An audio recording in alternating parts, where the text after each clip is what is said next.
Let's go. Kanon interviewing GhostCrawler about the MMO director. Honestly, not to like discredit Kanon or anyone like that, but it's like, wouldn't there be bigger people, like bigger YouTubers for this type of interview? Or maybe they're doing like a whole round of GhostCrawler interviews. Maybe he's the only one who asked to interview GhostCrawler and he said okay. Maybe he was the first one to ask. But like, you would think like, there are bigger players out there to do these interviews. Not to discredit him, I'm sure it's gonna be a good interview. But it's like, I was thinking maybe like someone with 1 million subscribers. Not that 70K is something to scoff at, but you know what I mean, right? It's like, anyways, let's go. Recently, I had the opportunity to interview Greg Street, aka GhostCrawler, who is the director of the future Riot MMO RPG. Before getting into this interview, though, there are a couple of things that I do want to mention. First, this is a podcast-style interview where Greg and I are pretty much just openly talking, and the focal point around our discussions is around his personal life, as well as his personal preferences, his influences, and his experiences when it comes to the MMO genre, both as a dev and as a player. My goal was to introduce Greg Street, the person, and give you guys some insight to the man that is going to be directing the most anticipated MMO RPG. Now, some of you guys may know already if you watched. Is it the most anticipated? I guess it's pretty high up there, yeah. It's hard to say. I don't think there's like about 2 hours and 10 minutes long. fucking vote out there. I had to cut it down to like an hour and 20 to 30 minutes. Unfortunately, there were some things that I did have to remove, but some of the cuts were also for the purpose of viewing pleasure, just to make it a little bit more straightforward for you guys, make it a little bit easier to follow. I do want to give a special thanks to Riot for working alongside me with this and allowing me the opportunity to provide this video for you guys. Before starting the video, be sure to check me out on Twitch. I'm streaming on that platform 5 to 6 days a week, and let's begin. Respect. Thank you guys for joining me today. I have a super special guest that I've been very, very excited to talk to. Today I'm joined here by Mr. Greg Street himself, aka GhostCrawler. He's the director of How did he come up with that name? That's gonna come out in like the year 4000 or something, whenever that's gonna come out.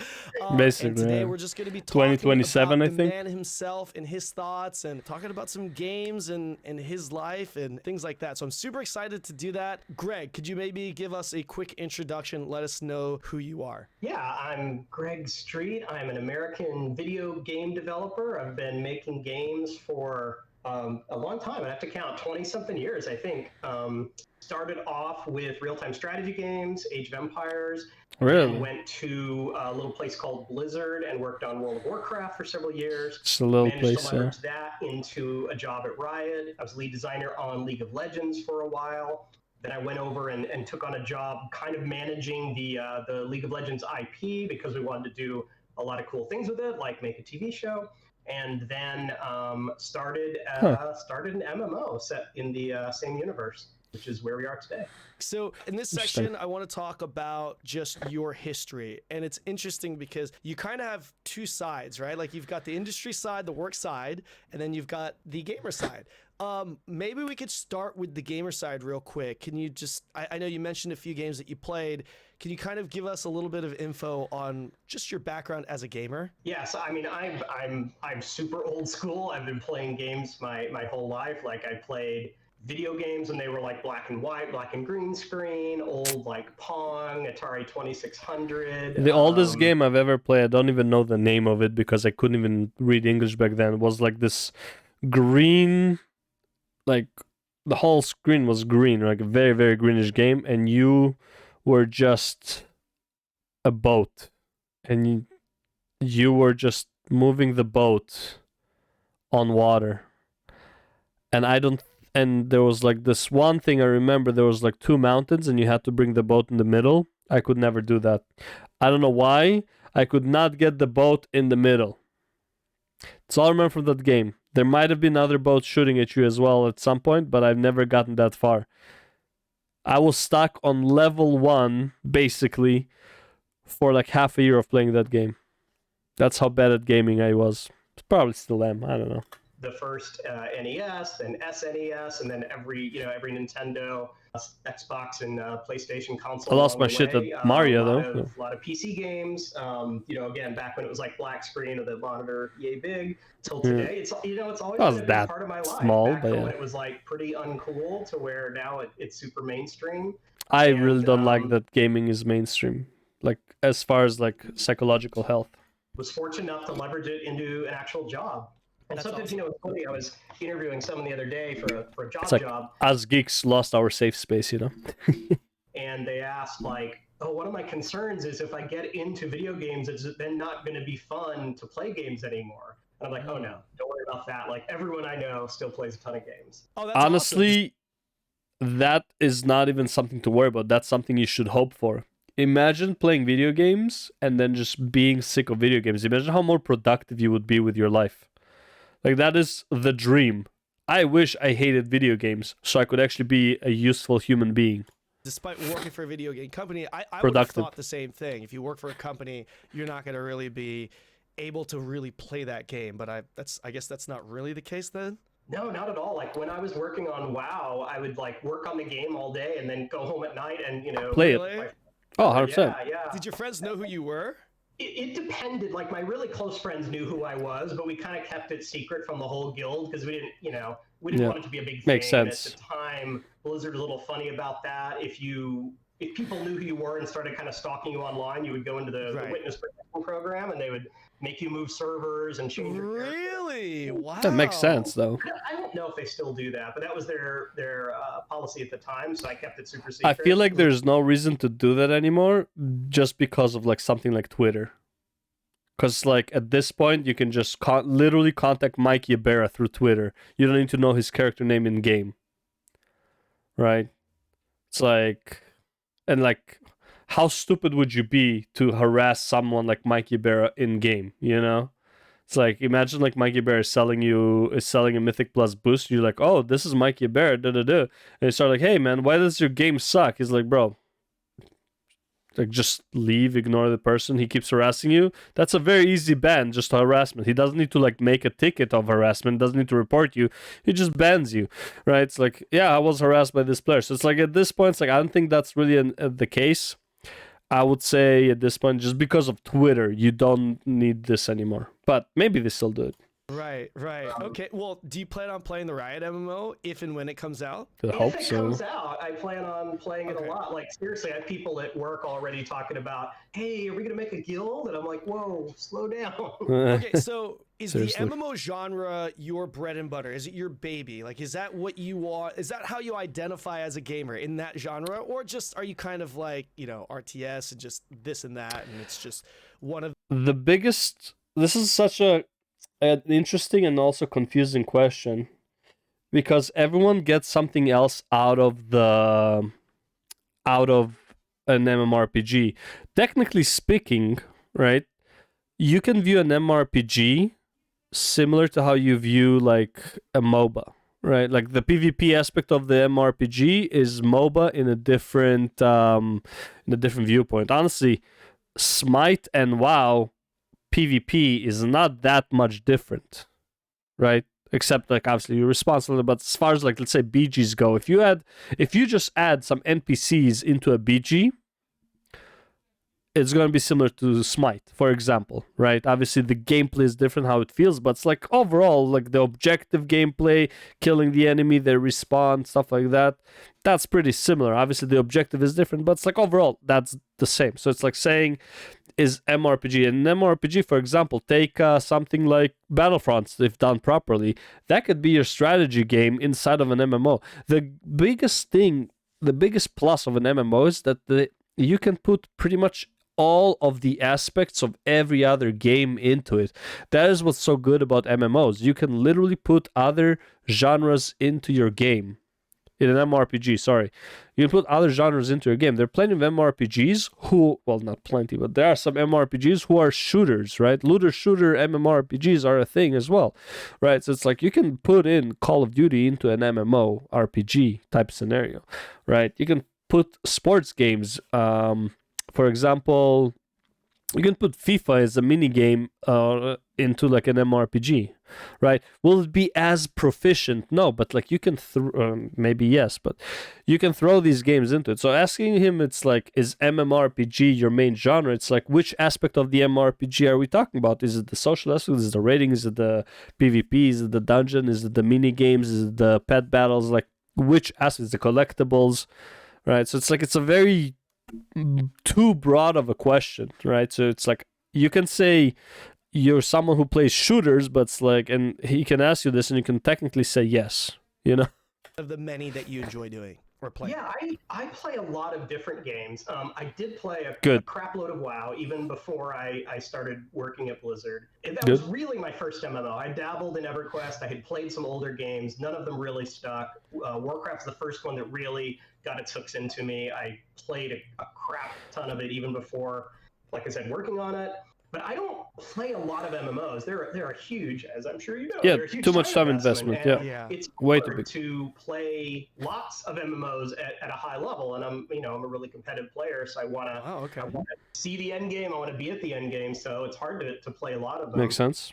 Let's see. Other than MMOs, I'm the kind of player that's motivated a lot by, we would say mastery, getting better at something. So I like games with a relatively high skill component. I love a lot of, the Dark Souls games I've played over and over and over again because it's the kind of game that rewards experimentation and different builds. A lot of competitive games that are like just fun to play with friends. Not a lot of sports games, but other, played a lot of Team Fortress 2 back in the day, CS after that, a little less, and then I played a lot of Valorant even before it launched. I'll play just about everything. Not a ton of mobile games yet. I know there's some out there that are pretty cool and I've kept up with. I play a lot of Switch games. I travel a lot, and the Switch is great for that. I gotta ask you, what are your 3 favorite MMOs as a gamer? Wow. Let me think. World of Warcraft's the easy one. After Fair that, enough, yeah. what would I say? And I know you people right, analyze the crap out of any answers.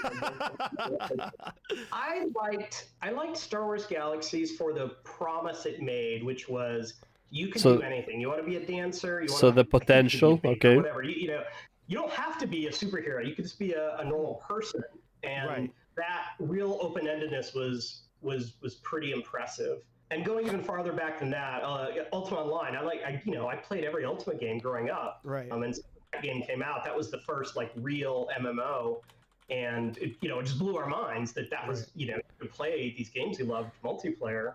And then you could debate whether or not it's an MMO or not, but I'm very impressed with Destiny and what Bungie has done with just kind of making high production values, pretty quick content cadence.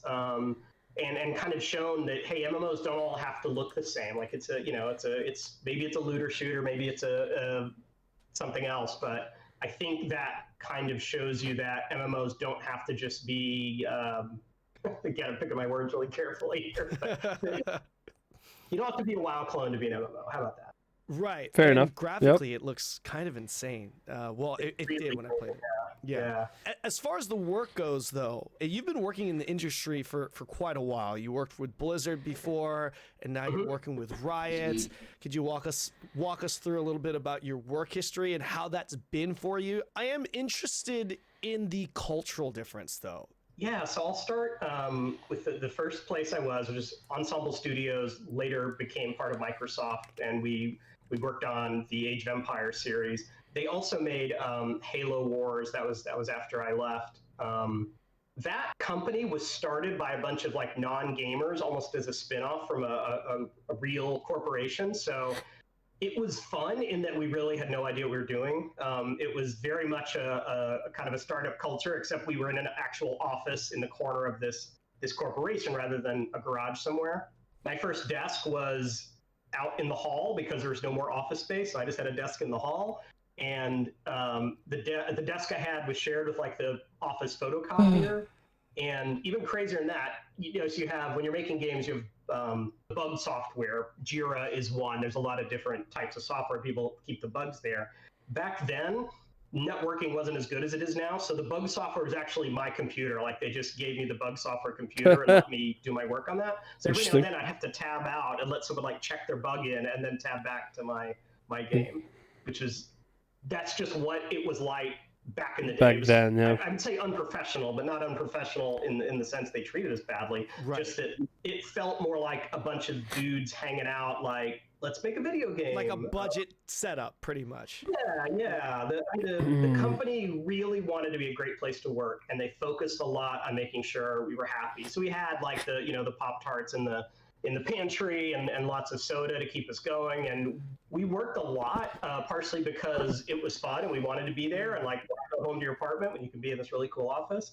And then we also crunched a lot because that was part of the video game industry then, still is. Not at Riot, but I really enjoyed it there. I felt like people cared about me. I felt like I could have an impact. The Not thing that at started to Riot. change a little bit was Microsoft. They were just getting into gaming. This was right around the time Xbox first launched, and I felt like they were having more and more of an influence on the kinds of games we would make. And I don't have a lot of bad things to say about Microsoft, but it was this giant corporation kind of coming in on top of the happy little studio we had. And at the time, and were they like basically?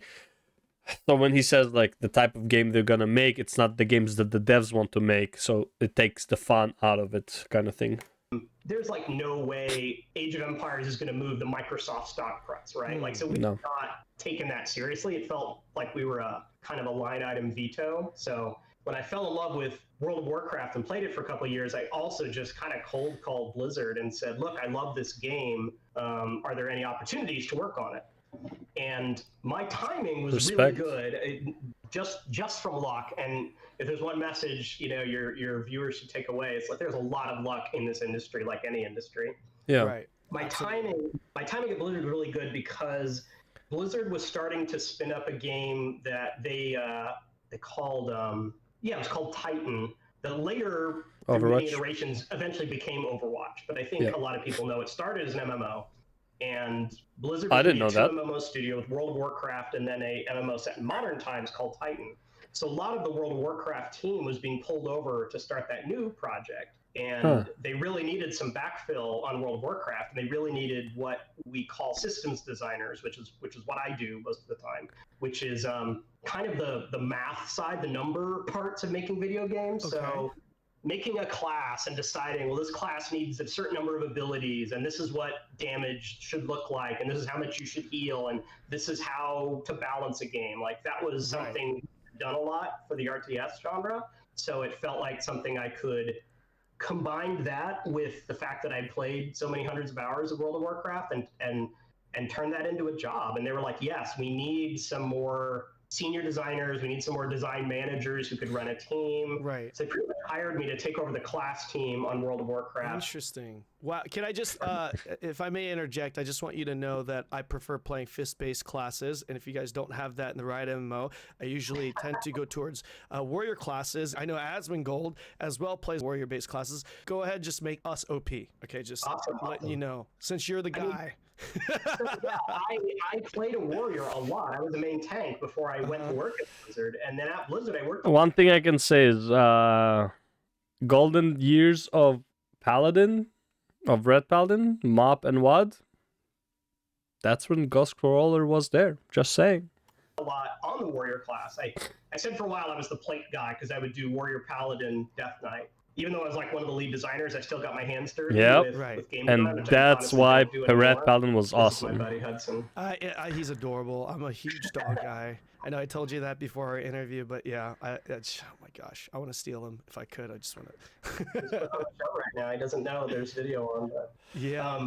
Yes, I love plate users. I didn't work on the monk class directly, but I helped the designer who did and kind of helped set up like this is the vision we want for the monk. And interesting. Yeah, and again, when people ask what kind of classes will we have in the League MMO, the cheap answer I always give, take it or leave it, is look at the kind of champions we have, and you can think about mixed what kind of classes you might turn those into. Can we get one class reveal drop? please? No.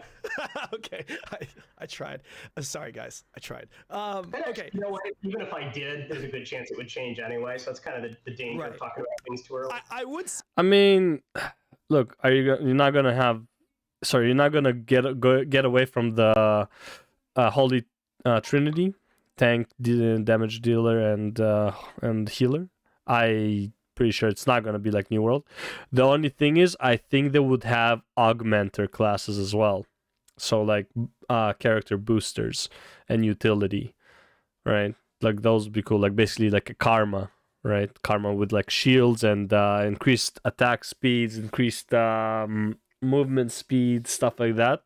Obviously, they would probably, I'm assuming all of them will deal some damage. This is my assumption from now on.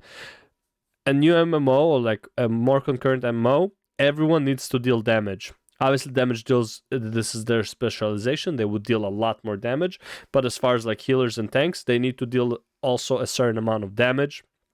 And stuff should be catered around that. So if you even have an augmenter, like an enchanter or whatever, they would still be dealing damage, but they would also be busy buffing other players to deal more damage and stuff like that. I just really hope they're not going for like massive instance raids, like 20, 40 people, whatever. I think 10 people is like the highest you should go.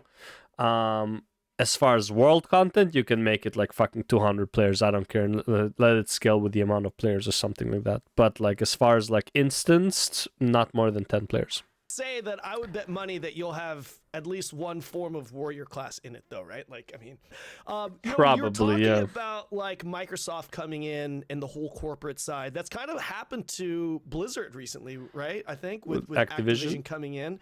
Recently, I hear a lot of talk about, it's just not the same. The culture's not the same. Your thoughts on that, maybe? He's not gonna burn. I've been there like 9 years now, but I still have a lot of friends at Blizzard, and it was similar to the Microsoft acquisition in that while Blizzard was crushing it, Activision stayed far away.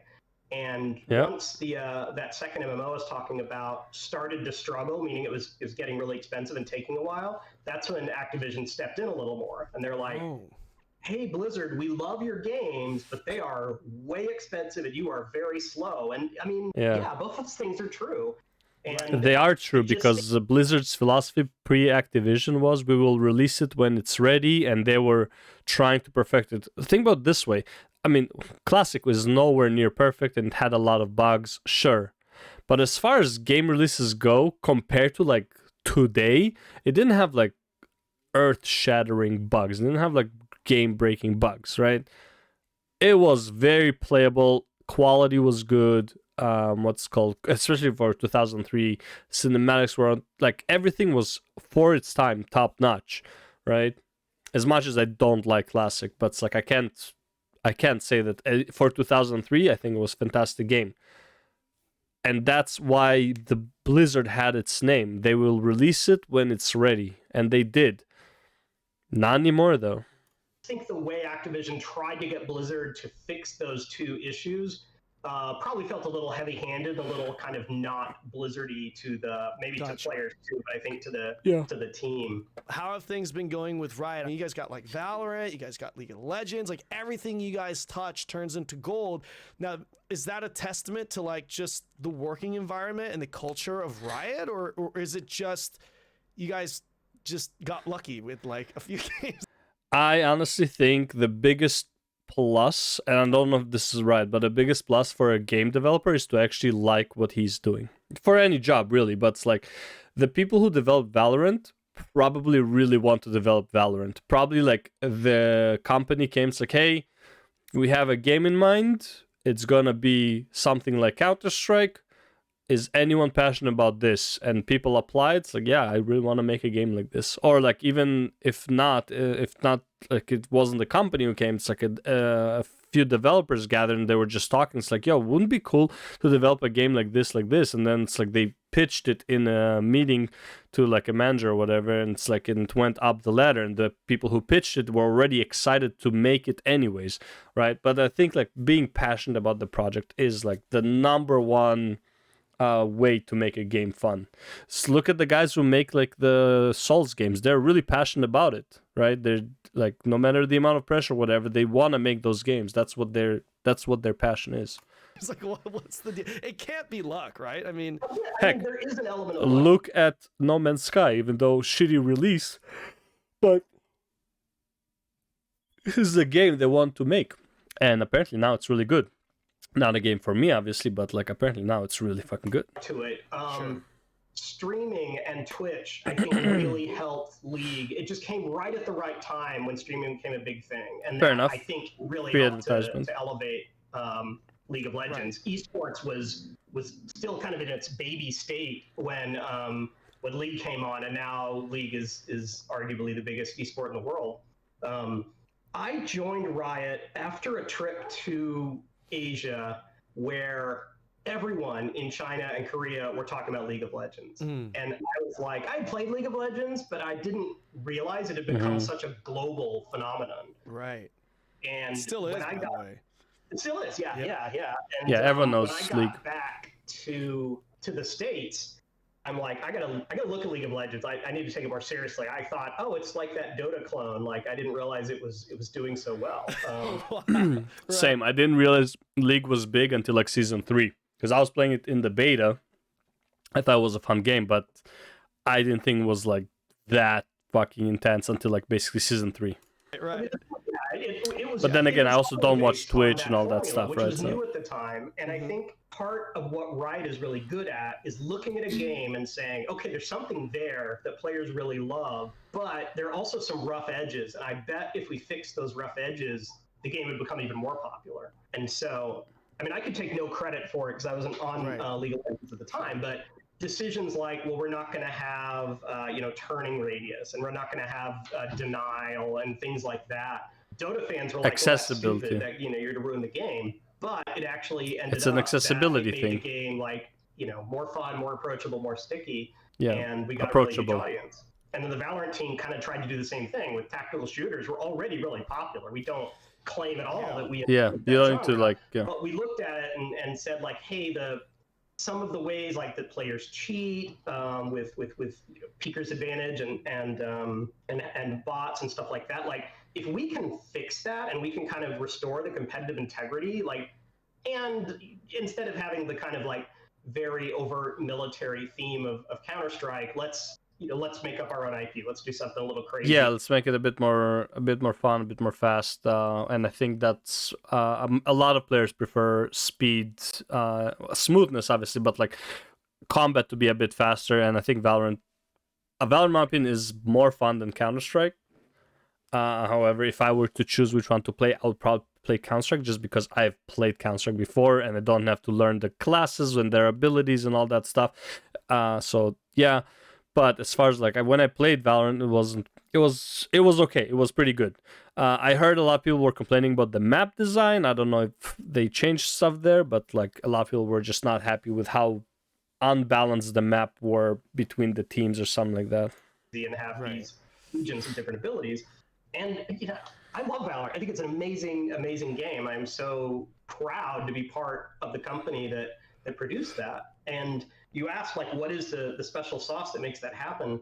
It's really that above everything else, Riot places value on players. Like, we don't want to disappoint players. We want players to say, yes, those people get me. Like, they understand me. They know what kind of games I want. They know what I think is cool. They know what's hip right now. They can talk to me like a real person. And so the most impressive part with Riot is that they release free games and only cosmetics. There's like no real advantage to paying for anything really in Valorant, in League of Legends, in TFT. There's no advantage to paying for anything. And they're still so fucking profitable. It's crazy. Tried to really get inside the head of players as well as, we like to. As much as I don't like League. And that is, it's exactly the reputation we wanted to get is we wanted every time we announced a new game for players to say, oh, I'm so excited because I trust that Riot's going to do a good job. Yes. Riot, it's pretty unusual that we announced. Riot is literally what Blizzard was in early 2000s. Anything they would release is gold. everything is top notch. They didn't reinvent the wheel. They just took content that was already popular and just polished it. That's what Blizzard used to be, and that's what Riot is. Will Riot turn into Activision Blizzard? I hope not, because then we'll need a new Riot or a new Blizzard, but yeah.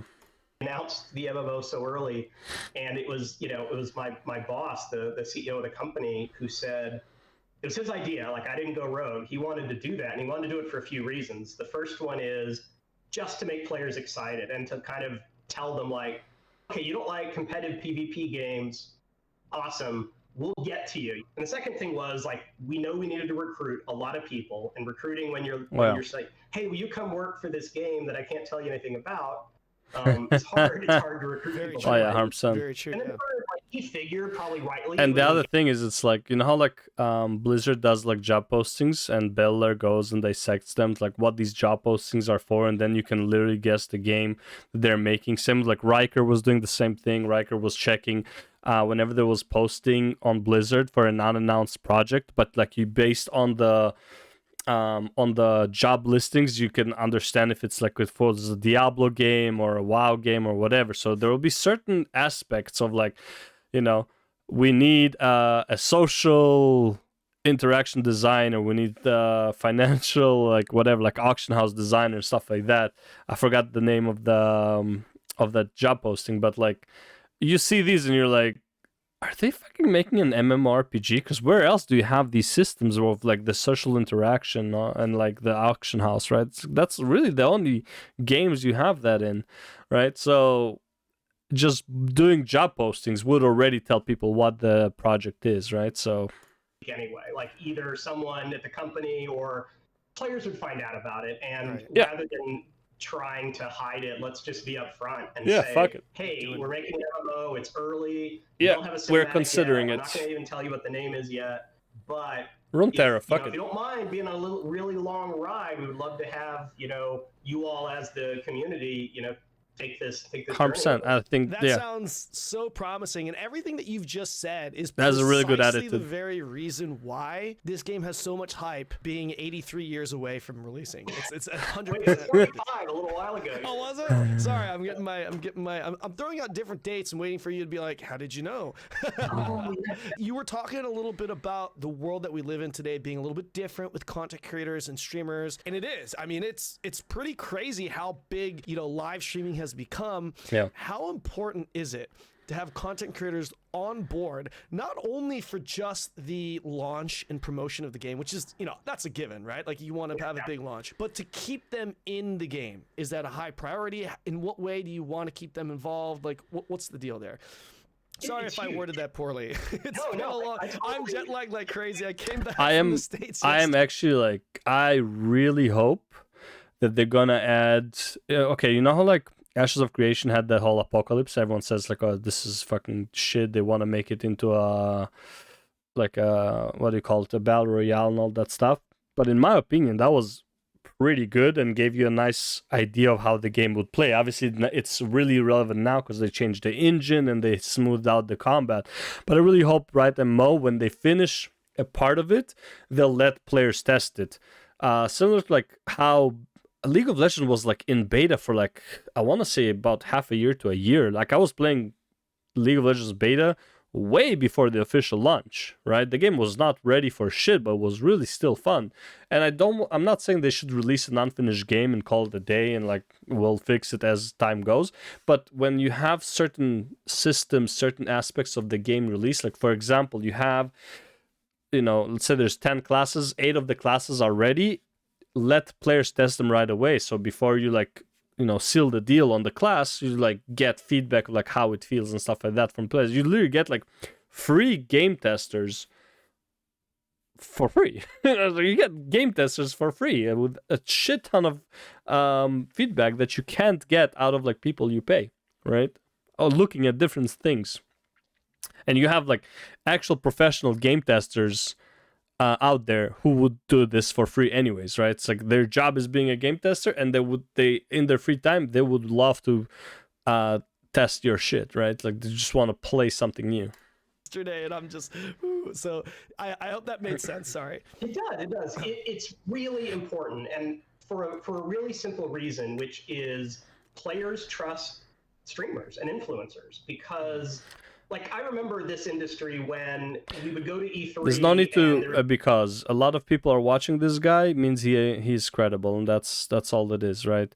Anyone who's popular, even for the wrong reasons, will have not a better, but like a more valuable viewpoint than somebody who is not. It's how it is, right? If you have 2 viewers, your opinion doesn't matter as much as somebody who has 2,000 viewers. Not even close. It's how it is. It's just mental psychology. It's nothing, earth-breaking, ground-shattering, whatever. There'd be some like Hollywood celebrity up on stage talking about a game, and you'd be like, "You never played this game. Like you're just reading a speech that someone told you." But they would still listen to him. We know that the still listen to him. Like they're gamers, and they're talking about a game because they love the game. And yeah, maybe sometimes.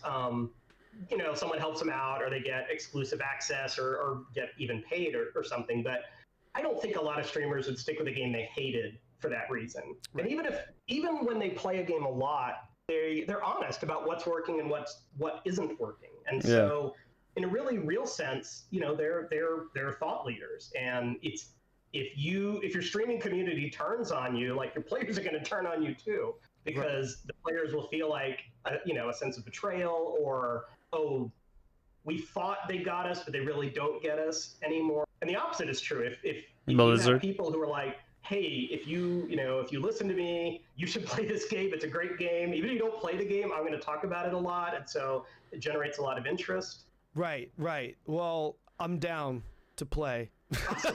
Give me a shout. So last question I want to ask you before we go into the next section, which is going to be the MMO talk. On that point, we were talking about streamers and viewership and stuff. How important is viewership on Twitch and viewership on YouTube? How important is that for you? It is important. It's not of course. the most important thing, right? It's for publicity though. But it is important. It builds a lot of hype. If it's a new game, players pay attention to that. They're like, wow, why is everyone playing this game? Maybe I should check it out. By contrast, when the game starts to fall off, they're like, what is this, dead game or something like that? Like New World. When Overwatch 1 launched, and for a little while, it passed League of Legends in viewership, and everyone's like, what does this mean? Is Overwatch the new thing? Yeah. And then for a while they were trading off, and now League is comfortably ahead again. But it does matter for that reason. Is that it matters because players care about it and streamers care perception. about it. They watch those numbers. So okay, so I do want to move on here and get to our That's next the funniest section. thing. It matters because it matters to the players, basically, right? It only matters. The only reason this matters to the company is because it matters to the players. Otherwise, it means nothing. A section that I very much want to talk to you about. I want to just give a quick disclaimer here. Everything that we're about to talk about in this section, for those of you watching at home, these are Greg's personal thoughts and opinions on just the MMO genre, okay? This is not reflective of what's going to happen with the Riot MMO and just two guys talking MMOs, right? I want to open this up with my game. I would love to hear your thoughts on a game like Lost Ark. Number one, have you actually played Lost Ark, and to what extent? I have played it. I have not done a ton of endgame, for starters, just because it takes a really long time to get there. Grind. My team at Riot has played it a lot because it's a team of MMO players, and honestly, Lost Ark stuck with them a lot longer than some of the other games they played. So I also just asked the team, like, hey, what would you say you really love about the game? So this is both my experience and what they said. For starters, like, I'm a combat guy. Like, it's hard for me to play a video game if the combat system is weak. I'll do it once in a while, but that's what I really enjoy. Lost Ark has great combat. Like, it has viscerality, which is kind of a fancy word, but we usually use it to mean, like, if you're a character with a giant axe and that axe hits an enemy, you feel it. Like, it's heavy. Impact. Yeah, there's a sound effect, and the enemy jumps back and responds. Like, that feels, as a player, that feels awesome. And the opposite of that, we might impactful call gameplay. That's where, the weapon swung and I thought I hit, but there was no response, or maybe it's just like the hit animation didn't line up. Like, I thought it hit, but it didn't, and now I feel kind of disappointed, or so I think they did just an outstanding job with that. The class design is stellar at Blizzard, we talked a lot about what is the class fantasy. You said, you love to play warrior, you love to play fist characters. So when you're making any game with characters, whether it's a RPG or an MMO or not, you think about, well, what are people who play this gonna like? And just to riff on warrior for a minute, if you're playing warrior, there's probably like a lot of weapons, or even if there's not a lot of weapons, like weapons are really important. If you have something that feels like a warrior and it's casting a lot of spells, people can be like, well, this isn't what I thought. Right. You want someone who's like, the armor matters, the experience, the skill matters. They want to feel like a soldier, a gladiator. It's all about that in your face melee, often big weapons, or at least you're very skilled with the weapons. And so and Lost Ark is great with that. They're class fantasy. The classes were interesting. You feel like you got what you were expecting, but they put in enough of a twist that it wasn't like the boring same old. Right. I also the reason I got so into WoW, the reason I've stayed with MMOs and making a career out of it now is I really love the dungeon experience. I love a group of people getting together and having a challenge. And that's honestly gotten me into trouble sometimes as a developer, because as a game developer, if you make dungeons too hard, you might churn out a lot of players. And I've not only too hard, but also not only too hard, but also too long. Because if they're easy and too long, it also turns off a lot of players because it's a massive time investment out of nowhere for no reason.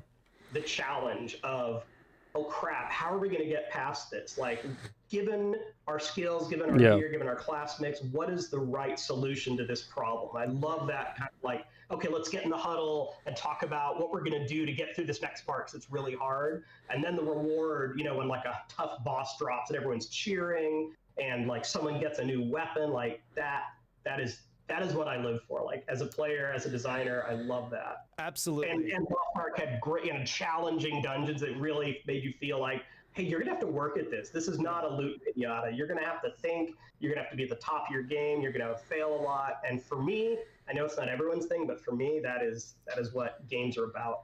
That's interesting you say that, because that is something that I did want to bring up, and we can kind of mix this into the same topic. One of the things that Lost Ark is known for, I would 100% agree with you, by the way, the classes and the combat, amazing. And the third kind of thing that everyone that has played the game would tell you that makes Lost Ark stand out is the raiding experience. I don't know if you saw the latest raid come out in KR.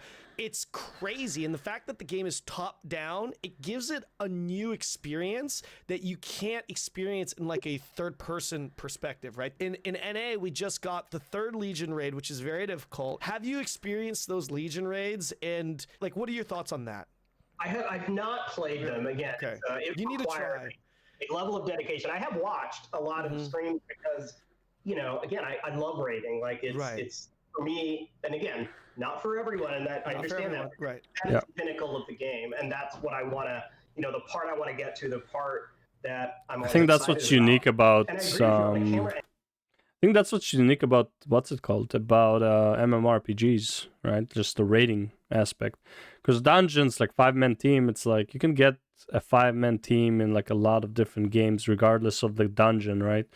But like the raiding is really like, I won't say the pinnacle, but it's like it is a very big identifying feature in an MMORPG, right? Just big fucking boss that like you need a lot of players to kill.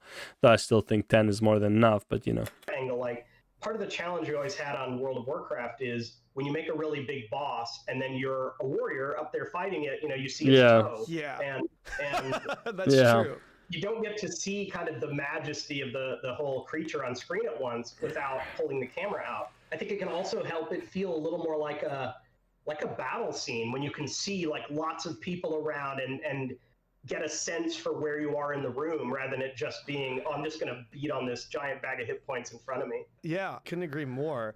On the topic of raids, I know you prefer more difficult, challenging, getting that feeling of, hey, we did this, hell yeah, You talk about hardcore versus casual. Now, I played WildStar. I played a lot of WildStar. WildStar was awesome.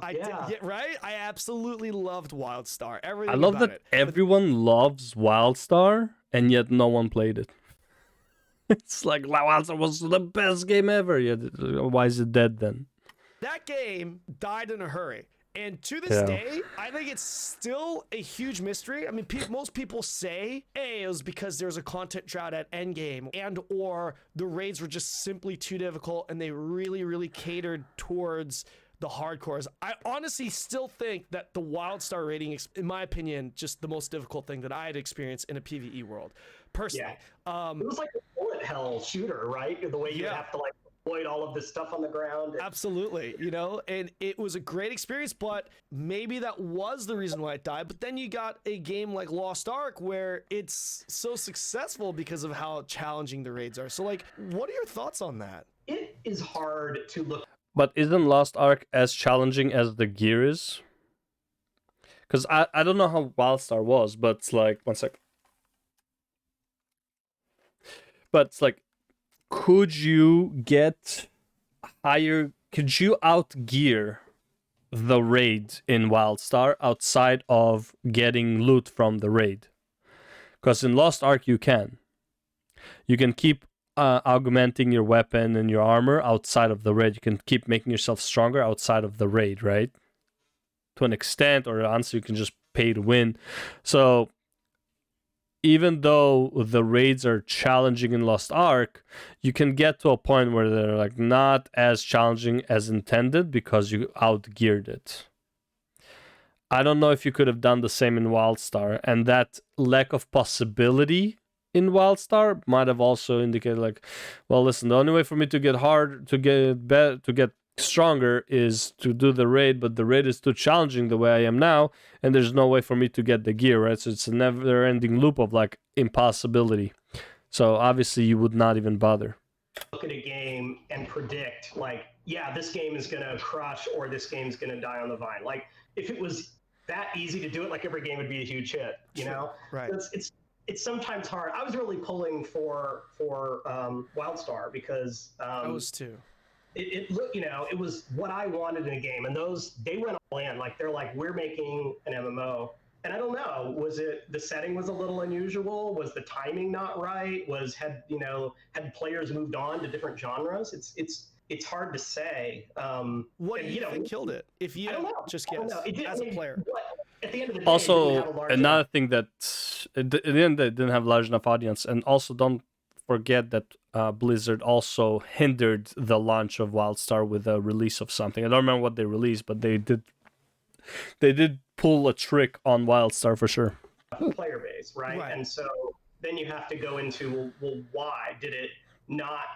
Did a lot of people try it and then kind of churn out? Did it never get that kind of critical mass of players? Because there have been, it's rare, but there have been games that were kind of sleeper hits for a while and then gradually picked up and suddenly were huge. Like Final Fantasy, their MMO, they had to do the big reboot, and now the game is more popular than ever. Games like No Man's Sky, again, barely an MMO, if at all. But see, this is the thing, though. I don't think was there even a big company behind WildStar, or was it like a small company? Because with Final Fantasy 14, you had Square Enix behind you. That's it's a multi-billion-dollar company, right? Seems like if WoW can go bad for 2 expansions and still be okay, that's because they have Activision Blizzard behind them, right? So it's like, yeah, you can have a BFA and Shadowlands and still be fine, right? ESO, I mean ZeniMax, but like it's still EA, right? So technically ESO also has someone behind them. Though ZeniMax, I think, is also a pretty big company, just not here. Rejected it, and now look at Cyberpunk. Also, is people are like, oh, this game's bad, and now everyone's like, oh wait, this game got really good. Right. So you can launch small or even disappointing and recover. But the opposite happens a lot true, and we've seen that over and over with MMOs where players join, they go for the level up, they get to the end game, maybe they even participate in PvP or raids, and then they're like, okay, I've done it, I'm done. Yeah. I'm gonna move on. And then maybe they come back, but maybe they don't, and now you've lost. Right. So the latest raid in Lost Ark, it's a 4-man raid, but the other Legion raids are 8-man raids. Now, there are other, like WildStar, it was like 500-man raids. I mean, obviously, I'm exaggerating, right? I think it was 30 or 40, it was like 30 or 40 that all that's had too to inaccessible. really be on it, right? So when you have a game that, some people want that big gaming experience where there's just a bunch of people raiding, and then some prefer to be like, hey, I'd rather just play with my 4 buddies, my 3 buddies, and just we complete everything itself. What are your thoughts on that? So as a player and as a game designer, I like big raids. I just think I love the epic feeling. Like there's no other experience like that in video games. Like even in a battle royale, you may start with 100 people, but it's, it gets whittled down really quickly. Right.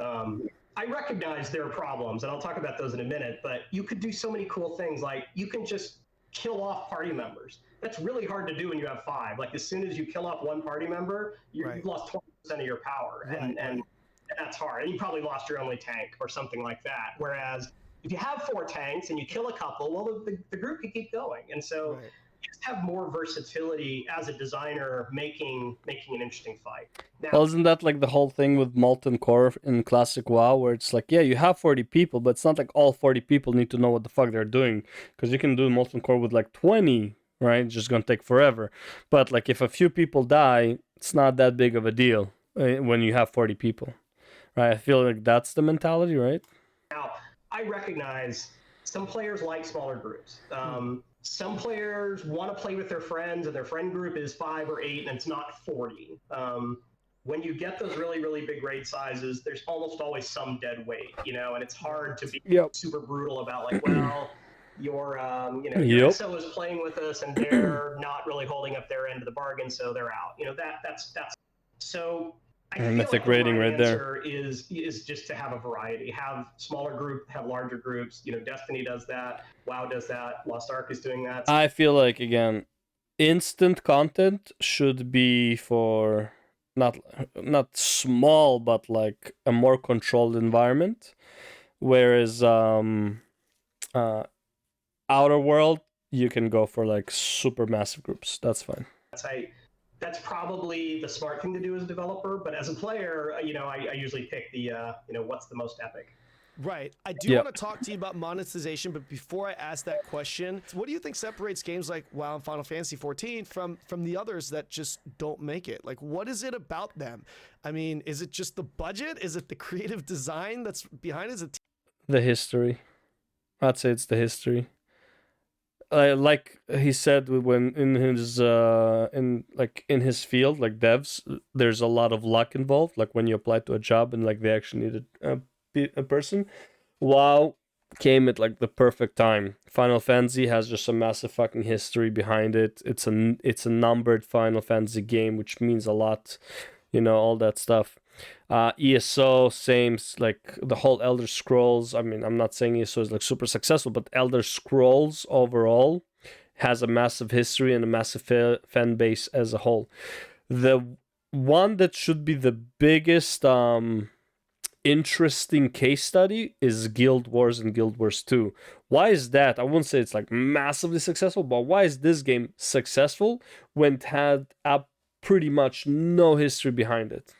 Team that's running it? I mean, it could be multiple things. I would love to hear your thoughts on that. Yeah, I think you're right that budget is part of it. Like, again, thinking of rating, it's a spectacle. And in Final Fantasy, when a boss comes down and like maybe the guitar kicks in or something, like they don't mind making like custom music for boss fights and stuff like that. Like it is something amazing to see. And you can make a really, really fun encounter that's pretty much just like a big ogre dude hitting you, but it's just not the same epic scale. It's not the sense of like, this is something. So yeah, budget's part of it. I also think the bigger games, and maybe the ones with the bigger budget, are just better at serving a broader audience. So say you make an MMO and you're like, hey, this MMO is PvP only, because we think we can just make a better game if it's PvP. Well, you could probably guess there are going to be players that are like, I'm out. That's not me. Final Fantasy has a great like crafting game. It has a great social game. It lets you decorate your houses. So it serves players a lot of really different motivations. Right. I don't know if you can answer this,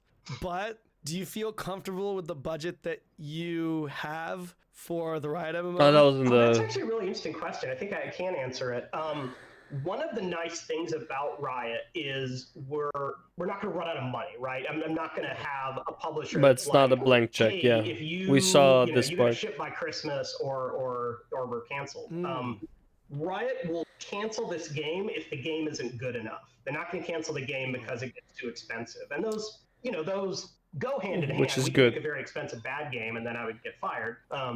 Right. We could make a less expensive game that still really captures hearts and minds, but it's not a blank check, Yeah. right? Like I have to prove, and the team has to prove that whatever Riot is putting into it is worth it, because Right. they could spend the money somewhere else. They could make a different game. Of course. They could double down on Valorant or something. So it's definitely not a blank check, but it's also not like we're not a startup where, oh gosh, we're out of money, what are we going to do? I can always go back and ask for more. Whether or not I get more is going to depend a lot on what they think. What do you have to show for it? How does the game look? What do playtesters say? How are we doing, about hitting our milestones? So that is how, in the very simplest sense, you can think of it as you get some money. If you spend it well, they're going to give you more. If you don't spend it well, you're probably done. And in our case, rather than shipping the bad game, it would just get shit canned. That's awesome. That distinction, I think, is massive. Not only from your perspective, but especially from the consumer's perspective. They're also allowed. They're that- allowed more trial and error. So, for example, they have a vision of how the game goes, but like the player base doesn't like it, and they can actually like go and revert changes. Whereas like an indie, like a very tight budget company, if they didn't guess right, man, and like the player base hated their design choice, yeah, that game just dies right away because they don't have the budget to fix it up.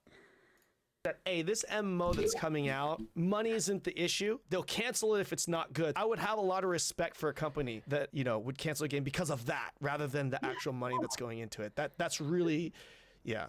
Yeah, I completely agree. The disappointment from players, and I understand there'd be disappointment. I'd be disappointed. That's coming from, I had such high hopes for this game, and I'm disappointed that it didn't get there. Yeah. And right. They don't want a bad game. They don't want us to ship the game no matter what. They want a good game, and that's absolutely. We can't deliver a good game. What are we doing? So one of the things that the game does need to do is it needs to generate revenue. Okay, so I'd love to get your thoughts on a sub-based model versus a free-to-play model. The truth is they're both viable. What you generally get in a I think Riot is really good. Like I already said this, Riot is really good making free-to-play games. The amount of skins you can play around with in an MMORPG, like cosmetics, is way more than you can in League of Legends, and League of Legends is that profitable. Just imagine what they can do in an MMORPG, where also in many cases your appearance doesn't affect the gameplay. So, for example, if I make in League of Legends, if I make somebody like shine way too hard to the point where it's kind of like distorts your vision of where the exact location of the champion is, it's going to be really annoying to play against, right? Or like changing the skin of abilities. Think Elementalist Lux, okay? Where her Q looks smaller than it actually is. It's like fucking annoying, right?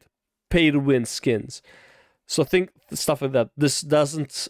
These things don't matter in an MMORPG. So you can blow people up with the cosmetics, right? Like fucking wings, shiny helmets, shoulders, shiny effects. If enchants on weapons, I'm thinking Guild Wars 2 now, right? Mounts, mount decorations, colors for your for the armors, stuff like that. So you can blow up the amount of cosmetics in MMORPG way more than you can in League of Legends. And League of Legends is this profitable. Just imagine how much they can do with the right MMO. So in that regard, they can easily go free to play and make a shit ton of money still.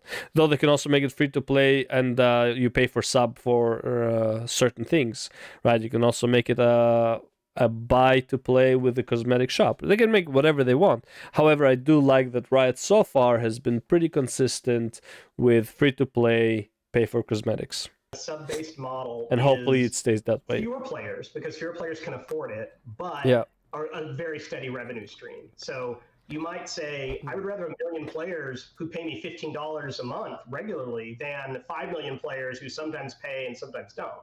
That's just the Yeah. economics of it. So generally, if you want to go free to play, it's because you think you can have a lot of players, and you'll be okay even if they don't individually spend a lot of money. You'll have a lot of players who spend nothing. You'll have some players who spend more, but on average, you're assuming they're not going to pay that much, and you make up for it with size. And you see that in a lot of mobile games, not just mobile MMOs, but mobile games in general. Yeah. Assume that they don't have very long a lifespan, so they need to like make money right away. You know, big audience right away, because then people are gonna drop them and move on to the next thing. It's also interesting that in China, a little less so Korea, but still more so I think than in the West, the notion of pay for power is not as, it's almost repulsive to a lot of Western players, because they're like, it comes to them as like, well, that's not fair. Like, why should that person have better gear than me when they just spent money on it? Right. But at least to a Chinese mindset, sometimes they're thinking, well, I don't want to spend a lot of time grinding to get this item. Why can't I just pay you to get it right away and get to the good stuff? Maybe I just want to raid. Let me skip to the good stuff. Like, I understand that, but I feel like the biggest issue, this is why the Westerners have the biggest issue with this, is because the way we view games, I'm pretty sure in China too, but maybe not so much, we view games as an escape, right? Escape from reality, an unwind type of situation. That's at least how I view games. I know a lot of people view it that way, especially in Western culture, where it's escapism, right? Like something like that, whatever it's called. And when you can't escape real life consequences in a game, so for example, I'm broke and this guy is rich, right? Also, don't forget, a lot of rich people, they don't, like, even though a lot of them are busy, some of them don't have to, right? How come a kid who was born to a rich family and is getting like a fucking $4,000, $10,000 monthly, what do you call it, allowance by his parents, because his parents are rich, he can play this game? First of all, he can play it all day, and second of all, he can spend money to be the strongest. Meanwhile, you are a fucking grown-ass man, 9 to 5, and like, you have a family, you're not like, you're like medium fucking salary, it's like you get enough to walk to like to get by. Why would this kid have such a massive advantage over you? Not only does he have all the time in the world, which kids already have, now he also has all the money in the world because his parents are rich, right? It's like, you don't want that. And again, I'm not saying it's like, well, the world needs to be fair, socialism, blah, blah, blah. No, that's not the case at all. I think it's fine that the world's not fair. However, the world should not intrude into the game world. And that's, I think, the biggest problem that us Westerners have with it. It's like, I want the game that I'm playing to be separate from the game, from like the world that I'm playing from. If that makes sense, right? Particularly, this was more true in both Korea and China, when a lot of gamers had to play it at PC bongs or PC cafes, because then they're literally paying for the hour. Right. So rather than paying per hour to get 100 hours to get a sword, let me just buy the sword and skip all that stuff. So we're not going to do pay to win. We're not going to do pay to win. See, the thing is, like, this is my biggest problem with that mentality of like, well, let's just buy the sword. Then it's like, why are you playing the game then? Right?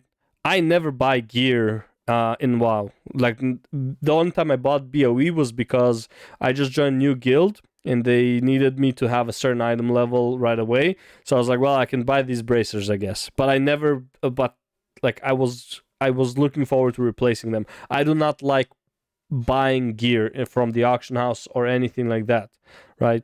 I like earning my gear from the time investment, right? Obviously, when time investment is too much for the gear I'm getting, obviously, like, I don't enjoy it, but it's like, I love putting effort into my character. So buying gear, it's like, then why would I play the game if I could just buy the gear? Where's the enjoyment? Like, what? Like, I don't even feel like the character is mine. If I just bought all the gear and I go and demolish someone PvP, I wouldn't even be happy about it. It's like, well, I just paid, right? Imagine playing League of Legends and it's like, you have the regular players and then you can just buy a champion that has a command to dot kill everyone. Imagine Karthus, but his ult always kills and not like 50% of the time, right? You just sit in base and just click R and everyone dies and you win games. how are you gonna enjoy that game? That's not like, it's not fun. That's what I feel about pay to win mechanics. It's like, it's not fun. Like, where's the character development here? Power. I'm pretty confident saying that. What Wow, the that's business big. That's a big one. I probably said that, or a lot of players that say that. It's just not Riot's style. Right. We really want players to feel like they're welcome back in the game at any time. And yeah, if life is rough right now and you're between jobs, or you just can't, you can't pay for the subscription, I'd rather them not churn out rather than be able to keep playing. So that's why Riot has traditionally liked free-to-play with purely cosmetic purchases. But again, is that enough though? Because an MMO, again, I'm very ignorant to the game development and the budget side of things when it comes to MMO. But I would imagine that it's very expensive to maintain and run and create an MMORPG. Is it feasible? Probably the most expensive kind of game to make. Right? Oh, yeah. I would think so. Everything close is like huge open world, Horizon Zero Dawn, Assassin's Creed, Red Dead Redemption style. Those are also very expensive, But not as MMO much. needs everything. It needs matchmaking. It needs a chat system. It needs, a gear system. It just every system you can imagine. Live servers, constant development. To build, and if it's a super content-heavy game, they're also very expensive to run. Absolutely. If it's a more PvP-based game or a more sandbox game, it's less expensive to run because players are providing a lot of the content. Right, absolutely. Yeah. Is it feasible for a large-scale MMO, like a big budget MMO, to sustain with a free-to-play model that just monetizes off of cosmetics? Honestly, because like for me, I'm thinking like, no. Like for me, technically, it depends how much cosmetics we're talking obviously, about. If everyone is buying these costumes and stuff, how fast cosmetics are coming I know out. for a fact it would be, but like realistically, I feel like the answer to that is no. What would you say? No, we've done the math, and I think there is a world that works out. Like, really, you always gonna have the people who just buy everything off the store, all of the cosmetics. I've seen League of Legends play; they have all the skins, not earned. Okay, maybe some are earned, but like vast majority are not earned, and each skin is like $5 to $10. Some are 15. Like, bro, actually some are like 20. Right, but it's like they have all of them. This one player, literally, if this was an MMO, this one player supplied like maybe 50 people with a subscription because of that for the month.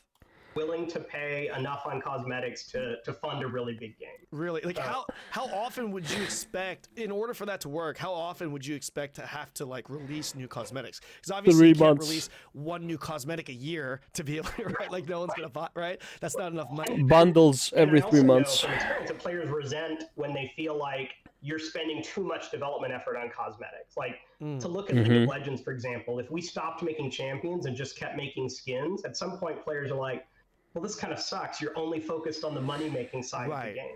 So you need to do both. You need to make sure the game balance is good. You need to update everything that you can in order for players to feel good about it. So, again, we don't even know for sure exactly what our business model is going to be, but I've done the math enough to convince myself that if we said, can you launch a game with just cosmetics?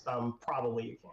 Okay, so obviously you just stated, and like I said earlier, it depends. Like, bro, cosmetics. WoW does cosmetics wrong, in my opinion. The cosmetics in WoW, like in the shop, are fucking dog shit. Okay, and also like probably also because of the engine, but like imagine wings, imagine shiny fucking plates, imagine just shiny effects, imagine like the enchants on weapon, enchants of shoulders, enchants on helm, right? Just like a visual effect, right? Mixing, matching all these things, right? Imagine like your shoulders can get like a, for Pride they're gonna have the rainbow shit, but it's like, mini wings or whatever. Like capes can just turn to like fucking like full blown out. Right, I love wings, by the way. Imagine like your mount can be a fucking skateboard and shit like that. I mean, we already have Echo, who had the skateboard, so clearly in Riot, you're gonna have skateboards as mounts, right? Or like, I hope so. Like you can do so much, and like we don't even know if there's gonna be like if it's going to be like a pure mount system, or it's going to be mounts and tech system where it's like you can have a flying mount, but you can also have like a super glider where it's like glides faster than the mount goes, but for shorter distances or something like that, right? You can really play with that. And then the gliders will have skins and the mounts have skins. Like every little thing can have skins. You can have skins on like movement effects, like when you dash, it lives behind a fire, or like if there's rolls, you know, shit like that. If like your boots leave behind like an effect when you run. There's so much shit you can do with cosmetics in MMO. Yeah, easily you can make it profitable. Confirmation, there's none of that. But for you personally, what do you, as a gamer, what do you personally prefer? Do you personally prefer to play a sub-to-play game or a free-to-play game that has an in-game feature? The one thing that bothers me about a sub is kind of the guilt of I'm paying for this game and I'm not playing it right now. And so for a game like World of Warcraft, I came back and played the last expansion. Sorry to hear that. When I stopped playing, I felt like, well, the right thing to do is to cancel my subscription. Right. Yeah. But then if I want to jump in and play one night, well, am I going to start my subscription up again? Like, there's a little bit of friction there to really fitting in how I play. Whereas, like, if I want to play Valorant, I'll just pick up Valorant. If I want to put Valorant down for 6 months and pick it up again, you know, great, I'll do that. Yeah, not a problem. Battle passes and things like that, you know, can be subscription-like.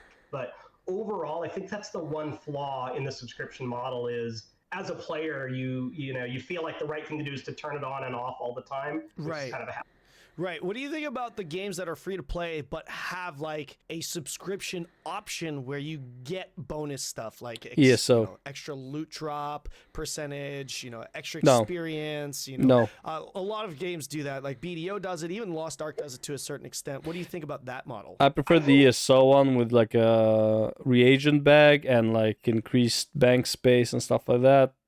The ESO one I'm more fine with as far as like subscription for a certain quality of life stuff. But yeah, I don't like the Lost Ark and the BDO style at all, because that is technically pay to win in a sense. Like, well, pay to save time realistically, right? But like substantial time. As a player, I think that's pretty cool because it gives you the option to kind of pay how you want. If you're like, hey, I'm not ready to commit money to this game, awesome. But if you're like, no, I'm in, I know I'm going to spend lots and lots of hours in this game, I don't mind, spending a little more for a better experience. I think that's pretty cool. It is, again, like I said before, with the pay for the problem. Like from that perspective, I agree with him. The problem is the player will always feel like the game is purposefully worse because I'm not paying. Right? It's like they made the game so annoying to a free player that you're kind of encouraged to pay, because otherwise it's just going to be really annoying. I think ArcAge did that, where it's like it was pretty much impossible to level up after like 18 or some shit like that unless you just paid and got the XP boost. It was just so atrociously bad. Power, it's a slippery slope, and you can easily turn off players if you're too heavy-handed with that. Right. Now, I have always personally preferred sandbox games until I start playing Lost Ark, and maybe it comes with age too, but I'm starting to avoid these theme park games. But sandbox games have always been very fun for me because of the entertainment that comes with player-driven content. I feel like MMOs should be a mix. I feel like there should be enough of... So, like, imagine going to a theme park and a portion of the theme park is sandbox. There's like a massive sandbox in the theme park, and you're like, oh, okay, well, I can do whatever I want here, but the rest of it is dictated in a sense, right? It's more, I won't say linear, but it's more like directed. You know where you're going, right? Having too much of a sandbox, it's like when you have too much choice, you don't know what you want to do. Whereas like if you have some choice in some direction, you're usually a bit more balanced. So I want a mix of the two. Having both of them is usually having only one of them is usually not working to the benefit. And again, it's an MMORPG where the more choices you have, the better. And by choices, you can also have the choice of having it streamlined as like theme park, and the choice to have it sandboxy. That's the whole point, right? and the fact that I'm a big PvP guy. Lost Ark is a PvE game. Lost Ark really has turned me on to the PvE side. However, you know, the I think player-driven content PvP versus in Lost Ark design is content, one of the most balanced. what are your though. thoughts and opinions and preferences for that? I mean, as a player, I play both kinds.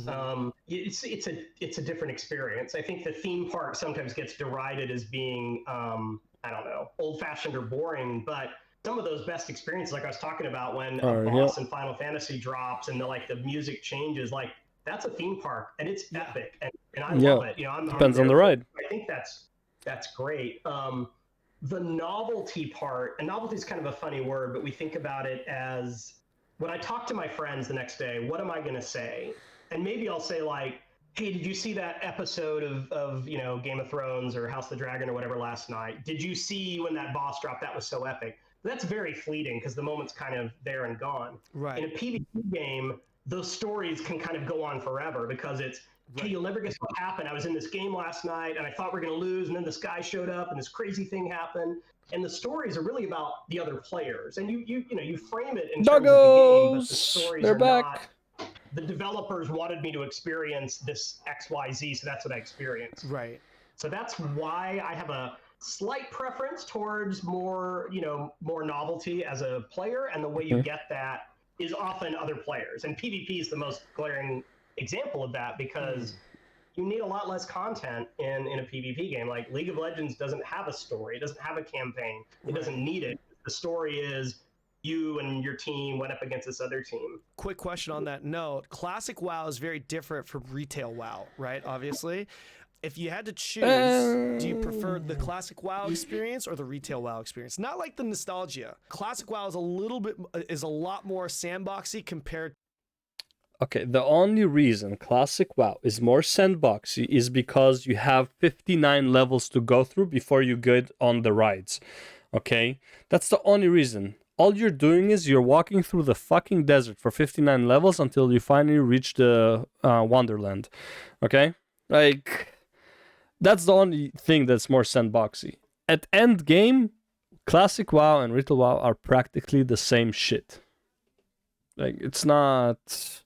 Let's not say that it's like such different games. The end game in both of them is pretty much the same, okay?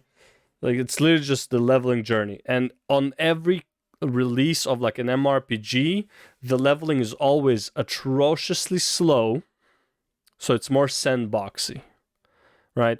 ESO, when just came out, the leveling was so slow you didn't want to make a second character. Guess what?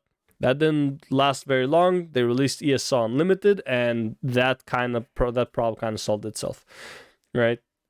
Even though it's still kind of sandboxy, but it's like, it's not really. I guess is ESO even sandboxy? I don't even know. It's hard to say that ESO is sandbox. No, it's not. It looks like it's more of a theme park with many choices of which theme park to go to. But yeah. So I don't think they're that different. I don't like this whole, like, they're very different games. It's just one has a massive leveling journey and the other is like, can I get to end game, please, thank you. To retail WoW, comparatively speaking, right? Like, which of the two do you personally prefer? No, I agree with that.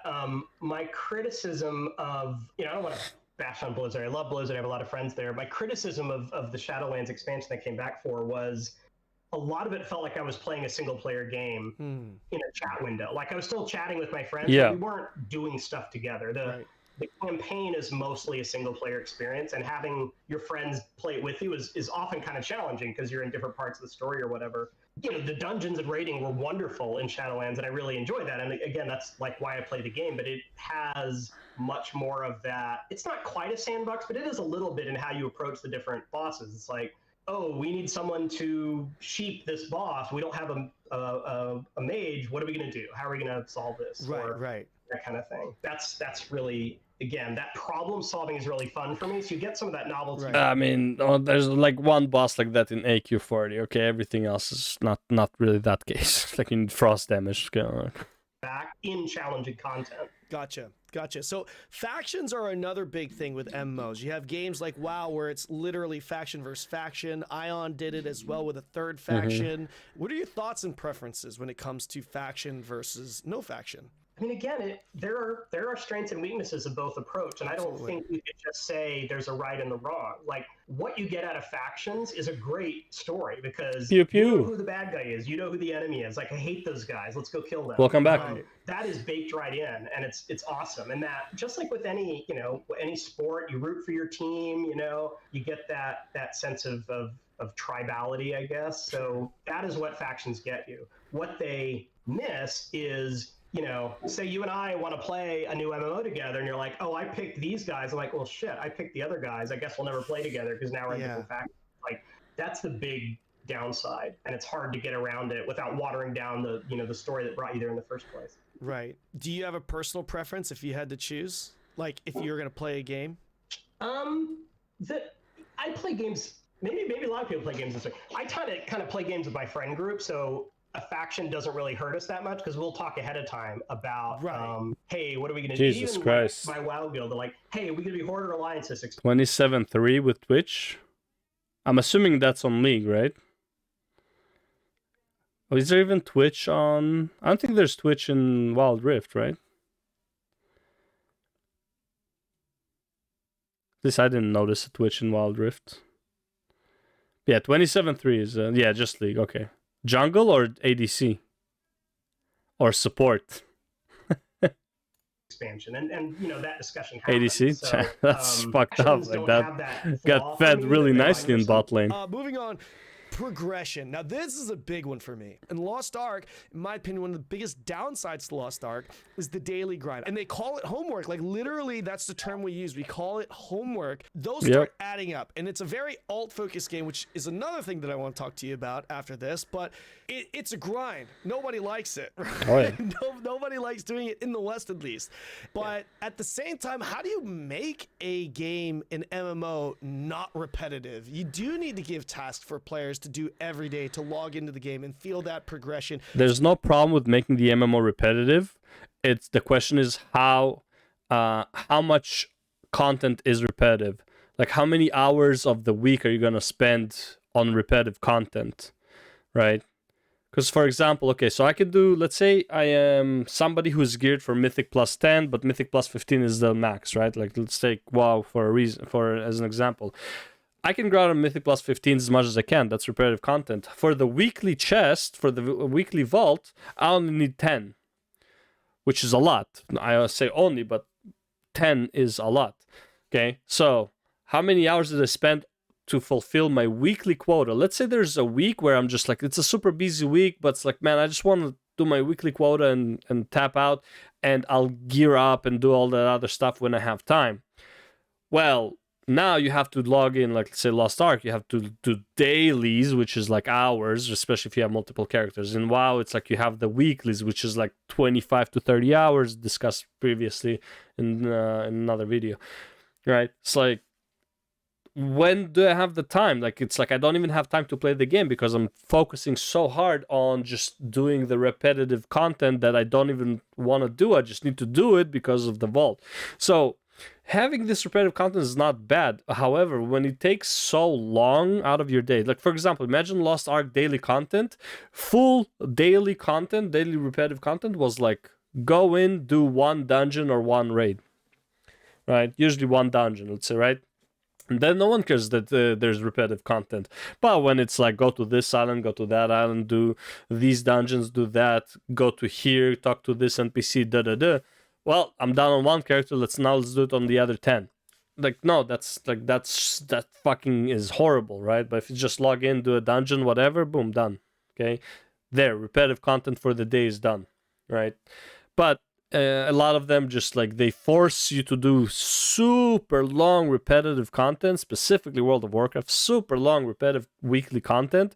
It's like, bro, filling this bar every week is like more time than you spend with your kids. Let's be real, like fucking 30 hours. If you work 9 to 5, you spend less time with your kids. Me and Lux versus Pike and Jin, and oh lord, is Twitch OP? He is, but also Pike is OP. Let's be real. So that when they do get progress, Pike is really fucking strong, especially early. early. To be that grind to a certain degree. Yeah. I would love to hear your thoughts on MMORPG progression. And let's start with that. Dailies and the day-to-day content. Your thoughts? So MMOs, RPGs, I think in general need progression. I know there are people Yes. out there that say, oh, you could have a very flat game and it'll work. I think, I like to get more powerful. I like to get new weapons and spells or whatever. So I think progression is important. It is a very delicate tuning point because if players progress too quickly, they kind of run out of stuff to do. They're like, okay, I'm done. And if they progress just isn't like isn't like Pike ult like one shots most ADCs at like half HP or some shit like that? His ult just fucking executes them 40% HP or some shit, which is like nothing. Yeah. slowly, it's frustrating. It's like, yeah, you play for 1,000 hours and you get 5 more hit points. Like that feels pretty crappy. Yeah. It's terrible. So the tuning is really. You play for 1,000 hours, you get 5 more hit points. Obviously, like a massive exaggeration. However, when it comes to content, the content is really fun. That incentive, maybe not 1,000 hours, but like that type of incentive is like even like 5 HP, even when your pull is like 1,000,000 HP, 5 more HP, and you're like, even that incentive, as long as the content is like super fun, you would be still more likely to do that than if the reward wasn't there, even if the reward is like pretty much trash. So again, also depends on the content, not just the rewarding system. And I don't care. MMOs do need infinite progression, sure. However, I don't think there's a real issue if the infinite progression is split across multiple years. So for example, you're progressing, you can only progress up to this point within this half year, and then in this half year you can progress a bit more. I don't think that's really that big of a deal, like having some vertical progression, though in my opinion I prefer horizontal progression of having more opportunities or more possibilities open to you as you go, and then maybe eventually adding a vertical progression to it, and then you can upgrade your horizontal progression to the vertical. So for example, let's say max level is 50, okay, for the last like 10 years, right? And you can just gather different sets for that level 50 and whatever, and you can play your character in very different ways. Think ESO, right? And then at some point you're like, we want to increase the level cap to 60.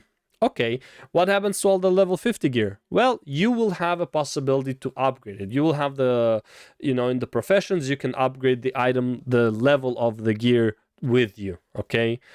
Something like that. And I'll be like, okay, that's fine. Right? So all the hard work you invested doesn't go to waste. Right now, World of Warcraft, the way they do gear is, all of the hard work you put into getting the gear for you is wasted because all of it turns to trash. You can't just like upgrade that, right? Even with the Valor upgrading for item levels in Mythic Plus, you get an item, it's like 0 out of 12 upgrades.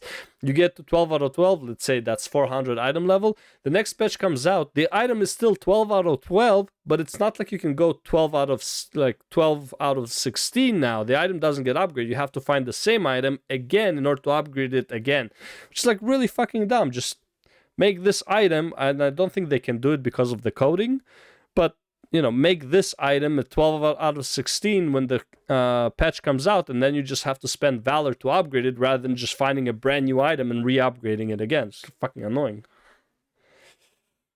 Really important, and you want to make sure that you can progress at a rate that you feel without running out of stuff to do too quickly. So dailies, wow, I remember.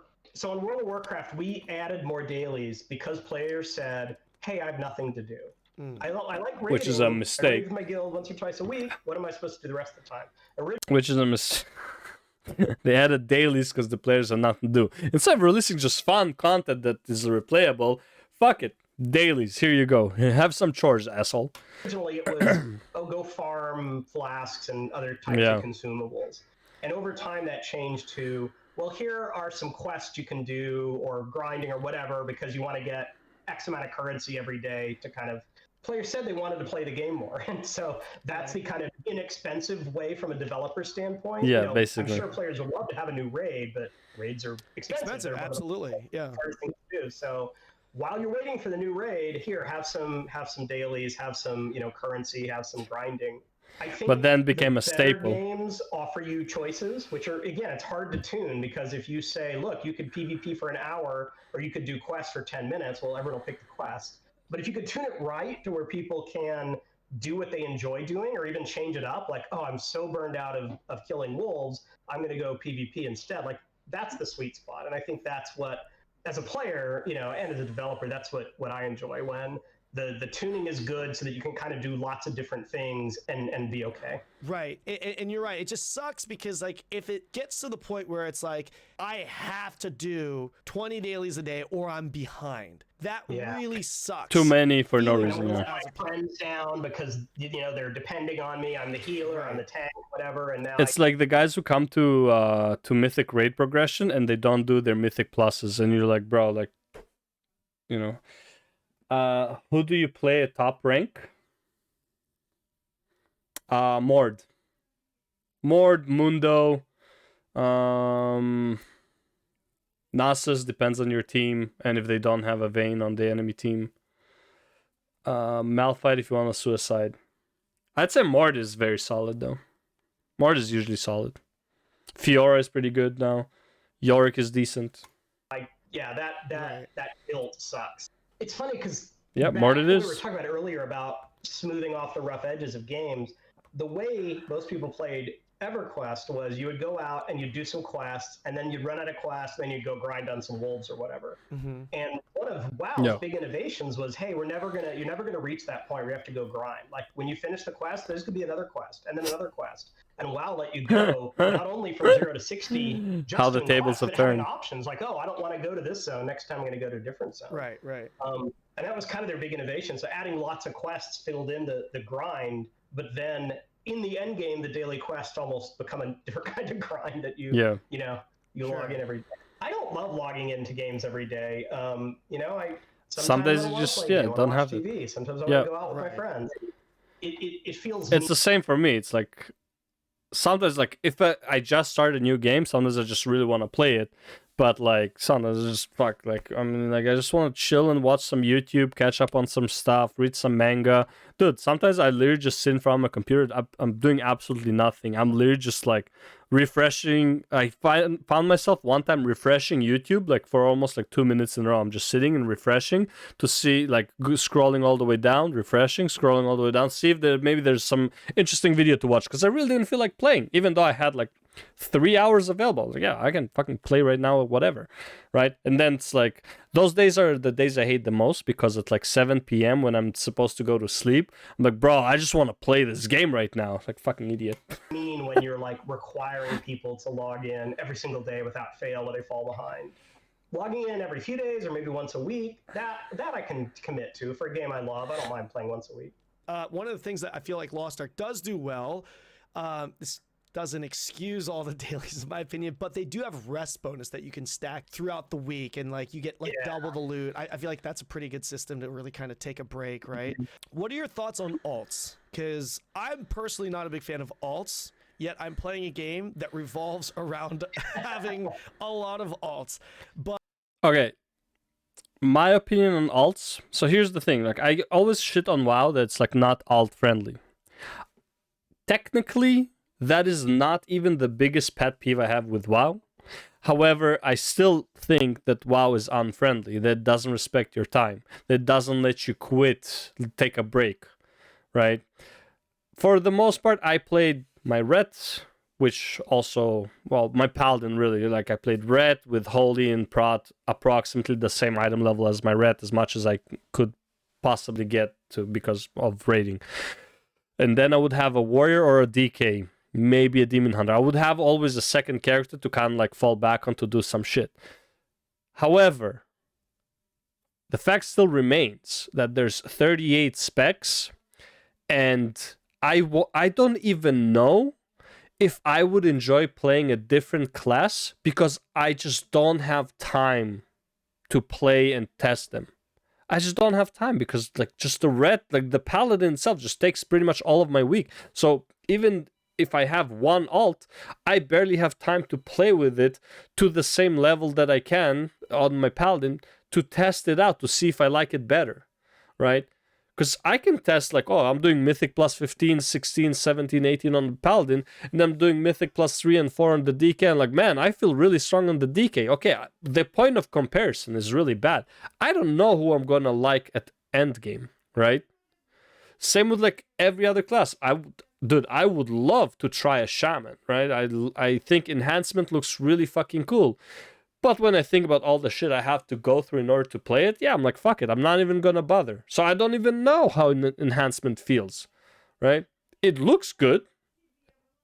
It graphically at least looks very appealing. I love that it has like the Ghost Wolf, so it's like you have more mobility. I don't even know if I'll enjoy it because I don't have time to try it. And that's my biggest problem with like a game that is not alt friendly.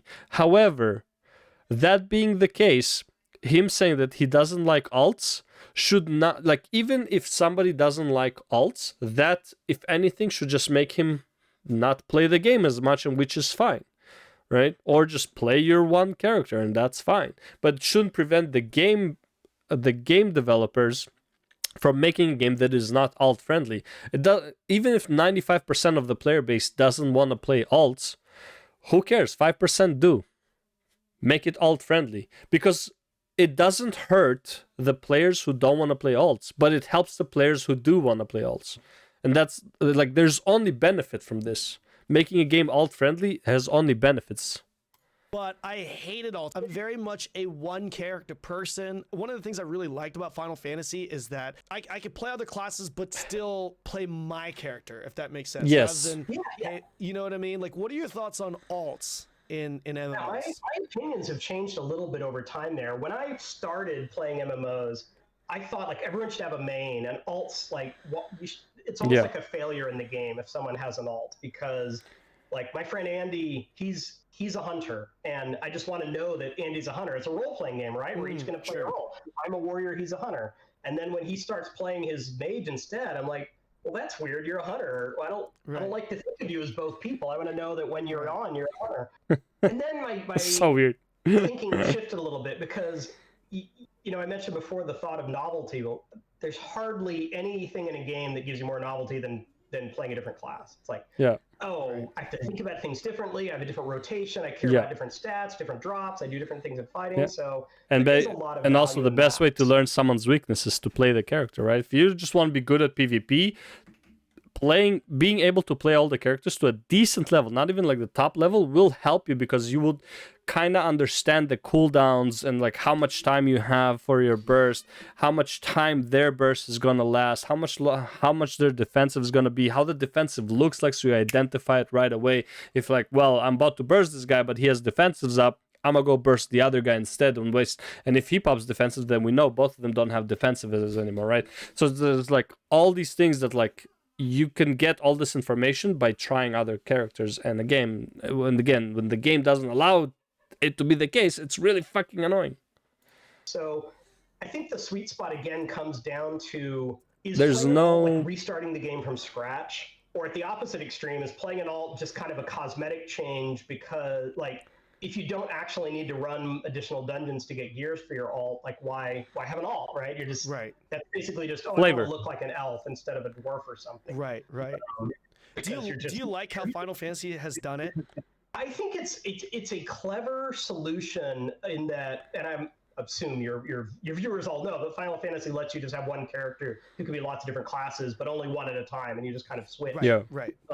It's really cool because if you like your character, you don't have to switch. You're like, I can do anything with this character. The bummer is if a new like race or something comes out, you don't get a different experience. You can't say, what is I can't remember the name of the Drakthir, the new dragon people in the new WoW expansion. Like they come out, you're like, well, I don't need them because my one character can already do it all.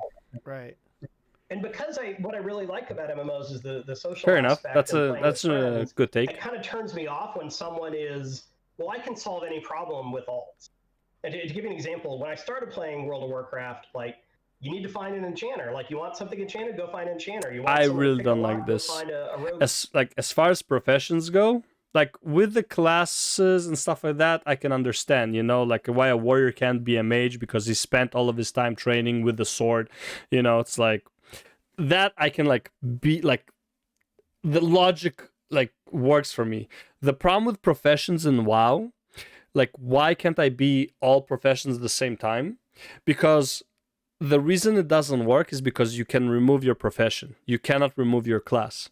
So if I can be a blacksmith and then just like be like, well, forget being a blacksmith, I want to be an alchemist now, and you start learning alchemy, you know, pay your way to like max level alchemy, it kind of removes that RPG element of like, oh, I can only be a master of one craft. It's like, no, you can just fucking remove it and be to craft other shit, right? But you can't be like, my warrior, like I have this warrior, but I want to be a paladin. You can't just like be like, well, delete warrior, make paladin instead, right? It's like, that's not how it works, right? You have to have a completely separate character. I don't think that should be the case of professions. I think one character should easily be able to craft all of it, to gather everything. I'm sorry, it doesn't take you don't need to be a rocket scientist to be able to gather herbs and to mine ore. You can probably do both in real life without an issue, while also being able to use the ore to craft a weapon. Okay, like this whole like limitations. At the very least, gatherers should be a secondary profession, and crafters maybe to be like two crafters professions. Gathering with as well as first aid, which doesn't exist anymore, cooking, all that stuff can be a secondary, and you can have as many of them as you want. Because right now gathering is not much of a profession. It's like, well, I can hit a rock, oh, I can take this plant with my hand and just gather it out.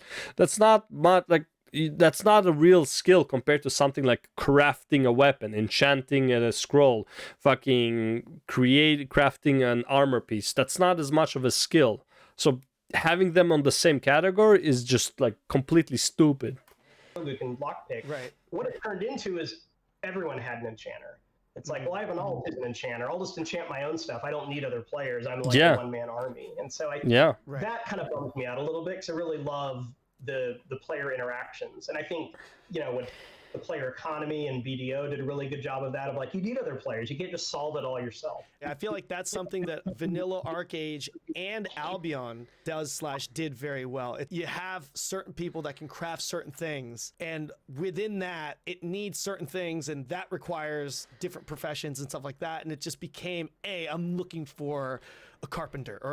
So see, stuff like this, where it's like, if you want to do that, you can just say that you can be all professions, but you can only be a master of one or two. Instead of like, so for example, you can be an enchanter, but you can only enchant the green stuff. The blue and the epic enchants, you have to master enchanting, which you can only be one of.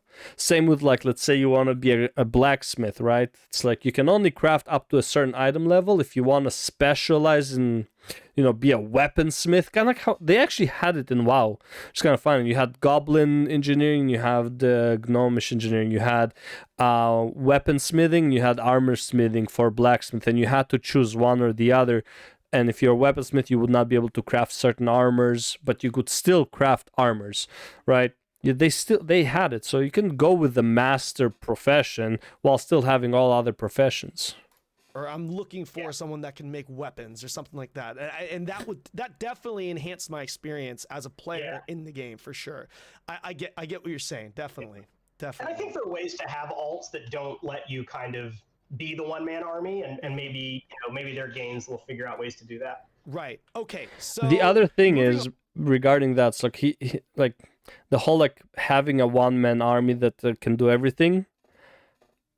I feel like if you had the time to invest in being a one-man army, then you should go ahead and be a one-man army. You had the time, right? Somebody who plays only 3 hours a week would not have the time. He can't be a one-man army.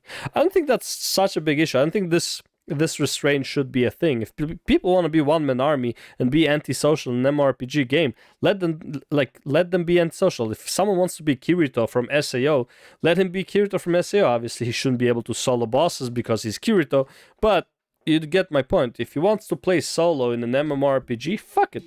He's gonna have his limitations, but it shouldn't come to the point of like he can't craft stuff.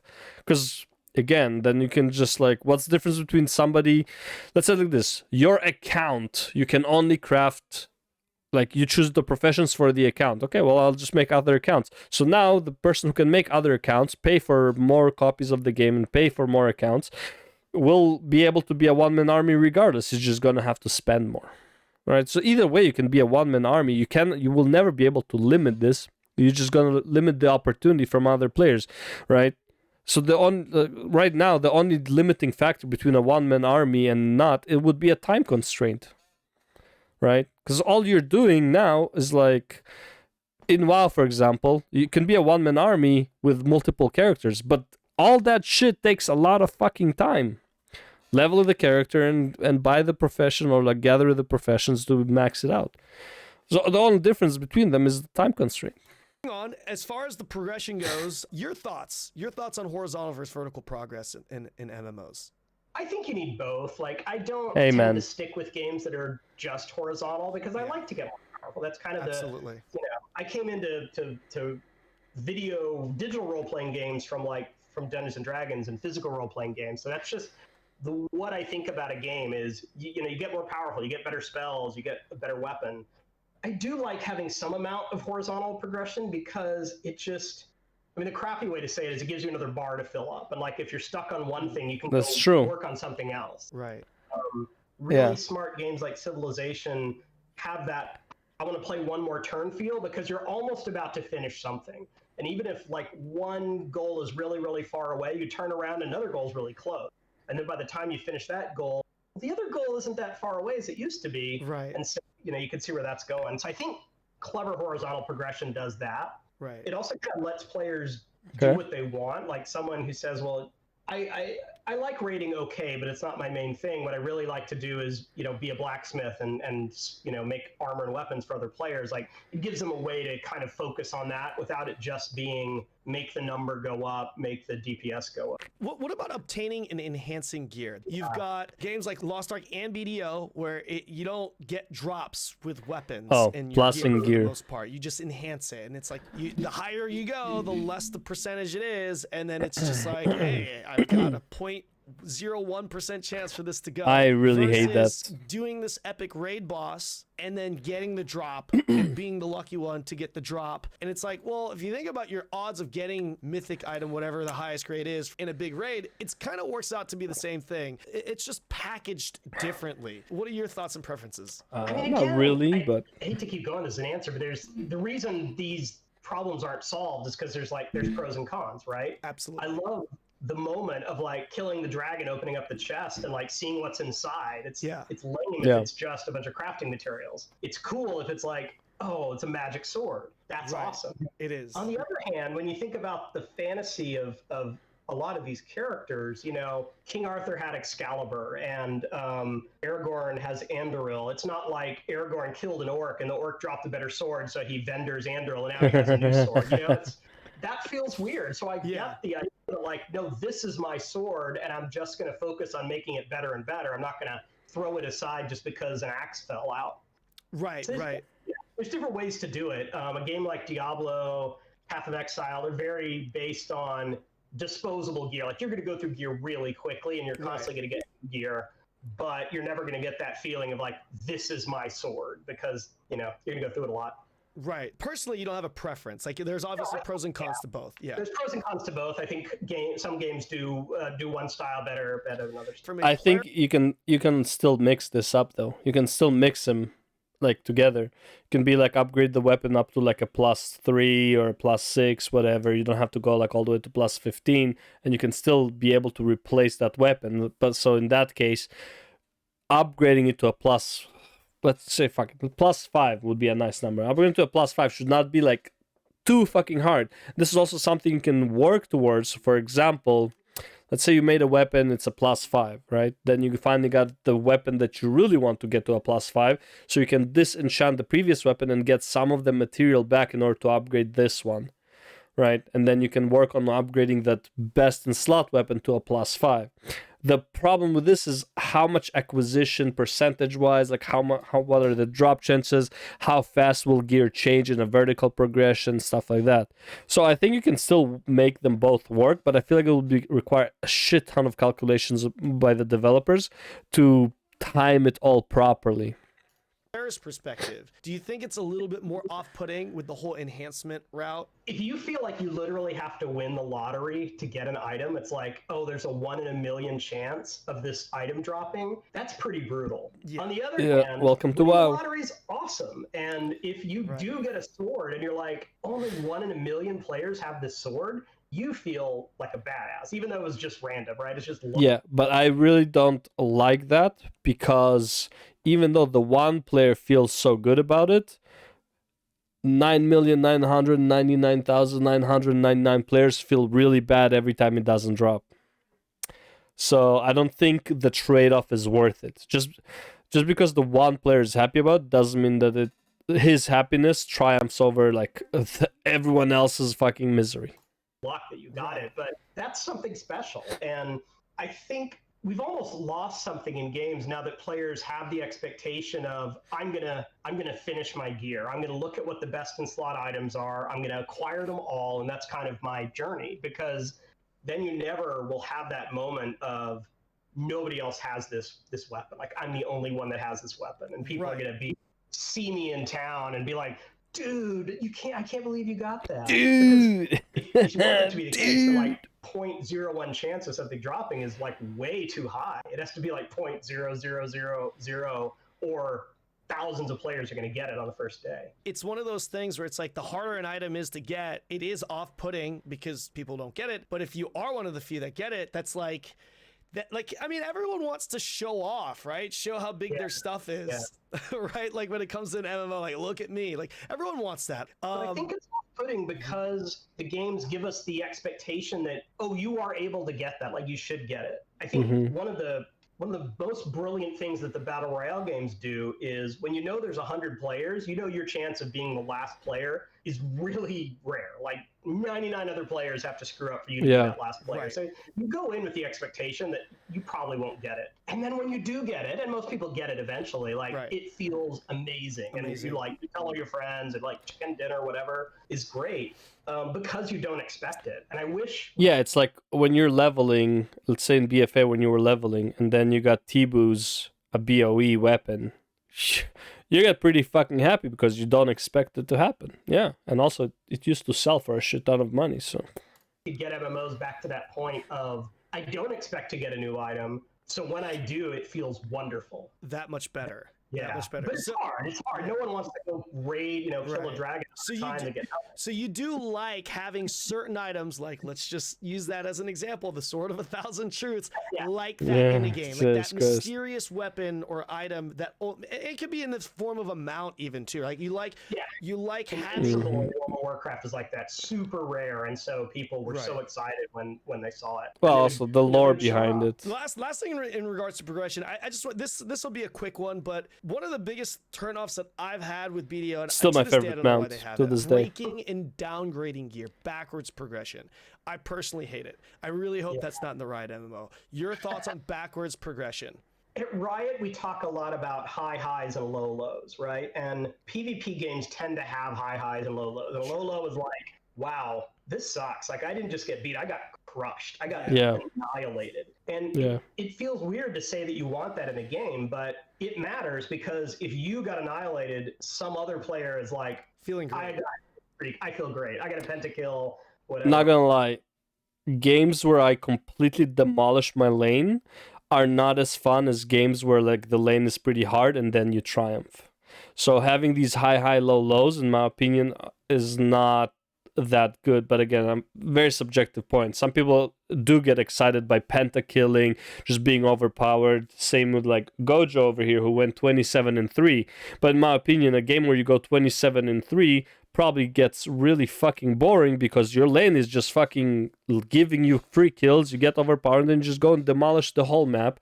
And can feel good sometimes, don't get me wrong, especially if you had like a streak of bad games. But a lot of times it's not challenging, it's not very interesting, right?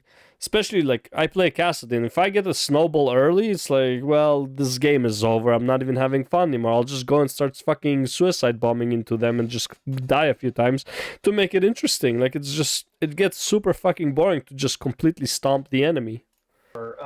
So I think there's some advantage to having low lows, having like durability on gear, or having it break, or you have a chance to improve it and actually downgrades. I don't know that that's enough to make the good moments feel good. It just kind of feels No, crappy. not really. It's like, Yeah. not worth it. I used to The play last this two sections game, MU Online, and this had the chance after like +6. So up to +6, you never have a chance of it breaking. Once you get to +7, it can go. Actually, no, up to +5. +6 could downgrade to a +5. But once you get to the +7 and higher, your downgrade can actually go all the way down to +0. Not even just maybe even break the item. I don't remember, but I remember it can drop all the way to 0, which is like, what the fuck is this shit? Right? It's like he needs so many what was it called? Jewel of Blessing and Jewel of Souls, right? Fuck my life, that was so cancer. But at the same time, when you finally got the those +13 wings, you felt like the boss. Except that you would not get them in like a normal server. I want to talk to you about is the classes and PvP. Or a normal way. As far as the classes go, Oh yeah, you three mentioned dogs. that classes in Lost Ark really stand out. What are your thoughts on classes in general for MMOs? It depends a lot on what the design is. Like in World of Warcraft, adding a new class was very expensive for a number of reasons. For one, there were like class-specific armor. So when you add a new class now that every raid tier needs to have like armor for this character. Yeah. It wasn't just armor, it was you have to make sure there's room in the raid to like bring this new class, because if you're bringing if you're bringing the Death Knight, that may be one less spot for the Paladin or something. So you have to think about stuff like that. You could make a system where adding classes is relatively cheap, but that would have to mean that each class is less distinct, right? Like you probably don't have a whole talent tree or something like that. You probably can't have a lot of unique art, because that, there's just only so many hours a day you can make art. And if you're making lots of different armor for different classes. In that case, didn't they just make Reactor extremely lazy? Reactor can't wear armor, right? Like, unless they're in human form. And human form is like the same armor as it is on like a human. So in that regard, aren't they like super lazy designed Reactors? You're just gonna have fewer Maybe, I classes don't know. by definition. Let's say an MMO is out, right? Like it's up and running. Realistically, when it comes to the budget of it and the time investment of releasing a new class, what would you say is a good pace for a new class release for an MMO that's active and has 2 to 4 years, probably. When we try to think of the way to answer this, I think in general you can add more classes earlier in the life cycle of the game, obviously, and then slow it down. And that's kind of what we've done with League of Legends. Is we used to add new champions pretty quickly, and now it's it was like 2 weeks or some shit like that. It depends on what you're trying to solve. At some point, trying to add novelty to players because they're kind of bored with their class, they want to see something new. Are you trying to monetize because you're selling the classes? Yeah. And so you need the player base to buy this new class. How much are you going to throw game balance off? Like sometimes players don't want you to screw up the game balance constantly. They're like, hey, the game is in a pretty good state. Right. We don't need it to get thrown off. Your thoughts on locking classes to certain races, factions, and sex? In general, I feel like players choose what their character looks like because they like the way that character looks. Yeah. And yeah, that's fine. Once you lock them out of something, it's harder for you just lose that option. Like gnomes in World of Warcraft, they're a little cute race. Some people love gnomes, and if they want to play a gnome, they want to play a gnome. They don't want to feel like they're supposed to play the gnome because, let's say, gnomes are the best rogues in the game because of stat bonuses or because of something like that. Racials and stuff, yeah. Yeah, I generally say let and players just look like being they smaller, look like, and then put all the mechanics on the class. Like if I was making World of Warcraft today, I would probably say any race could be any class, and there's no racial bonuses. Amen. It should just be a preference. You like Tauren? Great. Tauren. I'm glad you said that because that's one of the biggest turnoffs I had personally had with World of Warcraft. I did play a little bit of Shadowlands and BFA just a little bit. I'm not the most experienced WoW guy. Yeah, well, you played the worst expansions too. Was number one, all my friends played Horde, so now I have to choose a race that's on Horde, and then when of those classes, on top of that, I had to choose a class that had the racial passive that I wanted to play for PvP because I was a PvP guy, and I was kind of like, oh my, and everyone's like, oh, if you're Alliance, you gotta go human, or you know what I mean, because of the stun resist or whatever, you know, and I'm just like, oh, it was such a turnoff for me.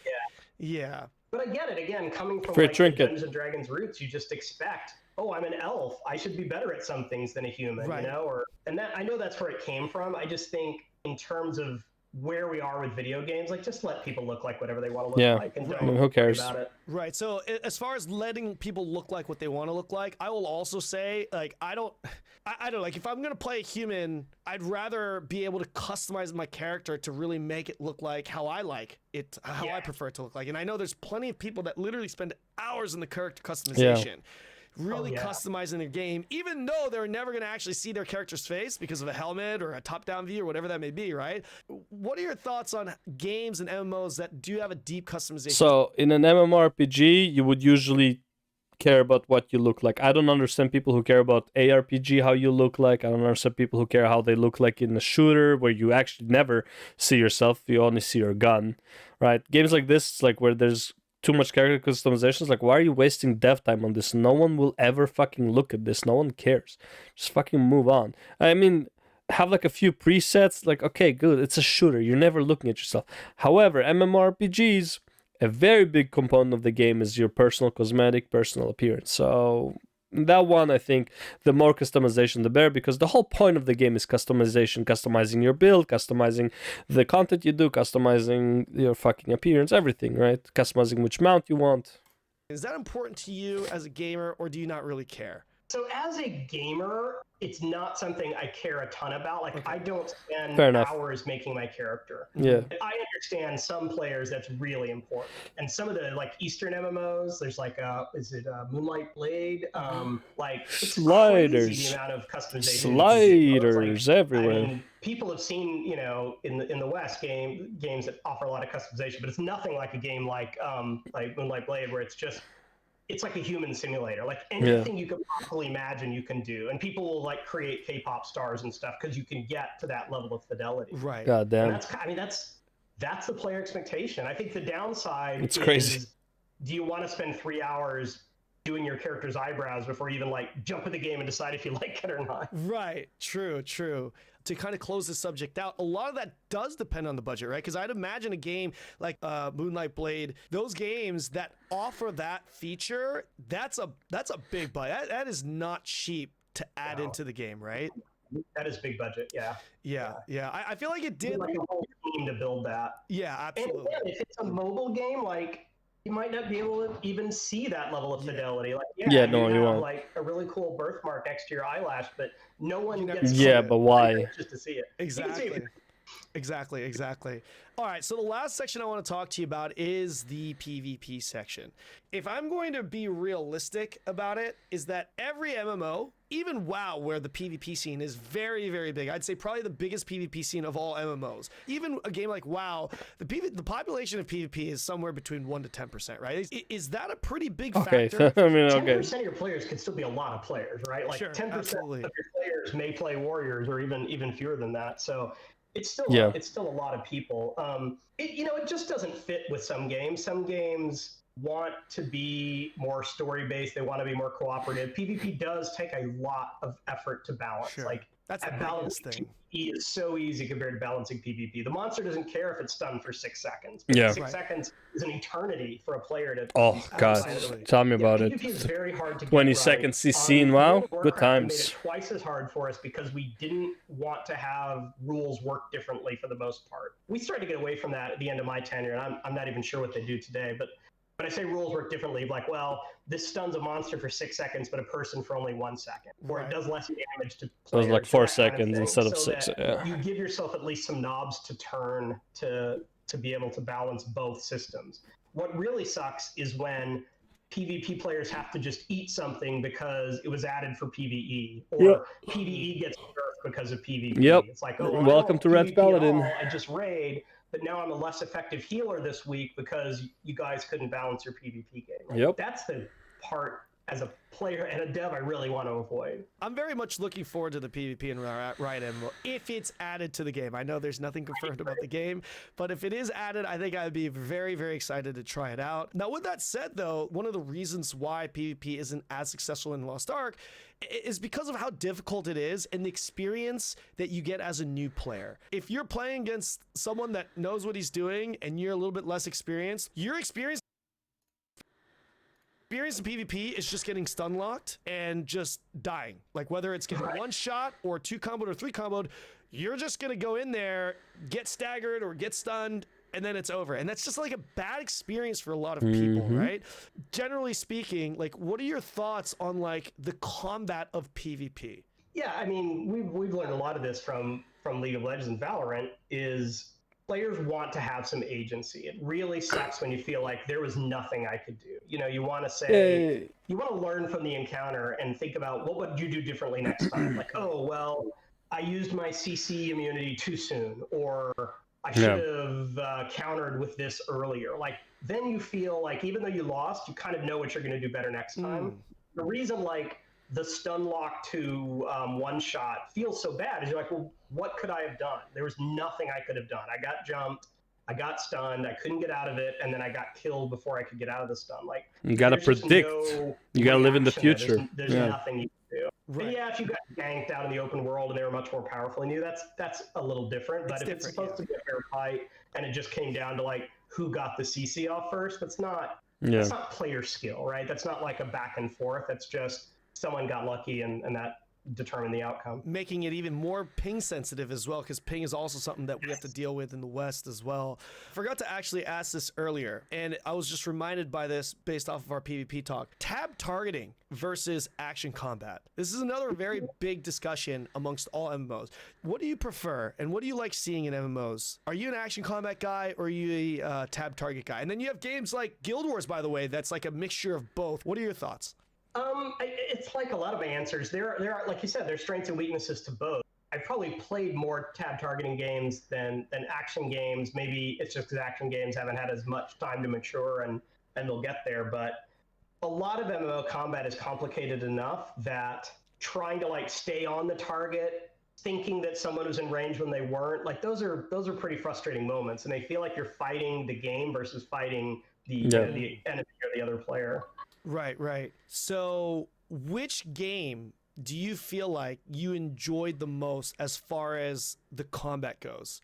So like this kind of ties into that. I would say that I enjoy tab targeting more, but my hope is that there is room for action combat games. Like I said, I love Dark Souls, I love God of War. Those certainly aren't tab targeting, and they're very fun, visceral combat. Right. And hopefully, action combat and MMOs will get to that point too. But I think it has a long way to go. I don't think we're there yet. Okay, interesting. Like, I mean, bro, who wouldn't want a God of War or a Devil May Cry type of MMORPG, like with that combat in an MMORPG? I think everyone would, but because of pings and all that stuff, we're not there, not even close. Maybe when the whole world is on fucking fiber. It for an action combat game compared to tab targeting? I have no idea, but I would assume that it's more expensive to have an MMO that's designed around action combat compared to tab targeting. That I could be completely off on that. It's a good question. You'd have to, you need better server ping. You need better server responsiveness and good prediction for what's going to happen, because generally in action games, your positioning, your distance to the target matter a lot. On the other hand, like shooters do pretty well.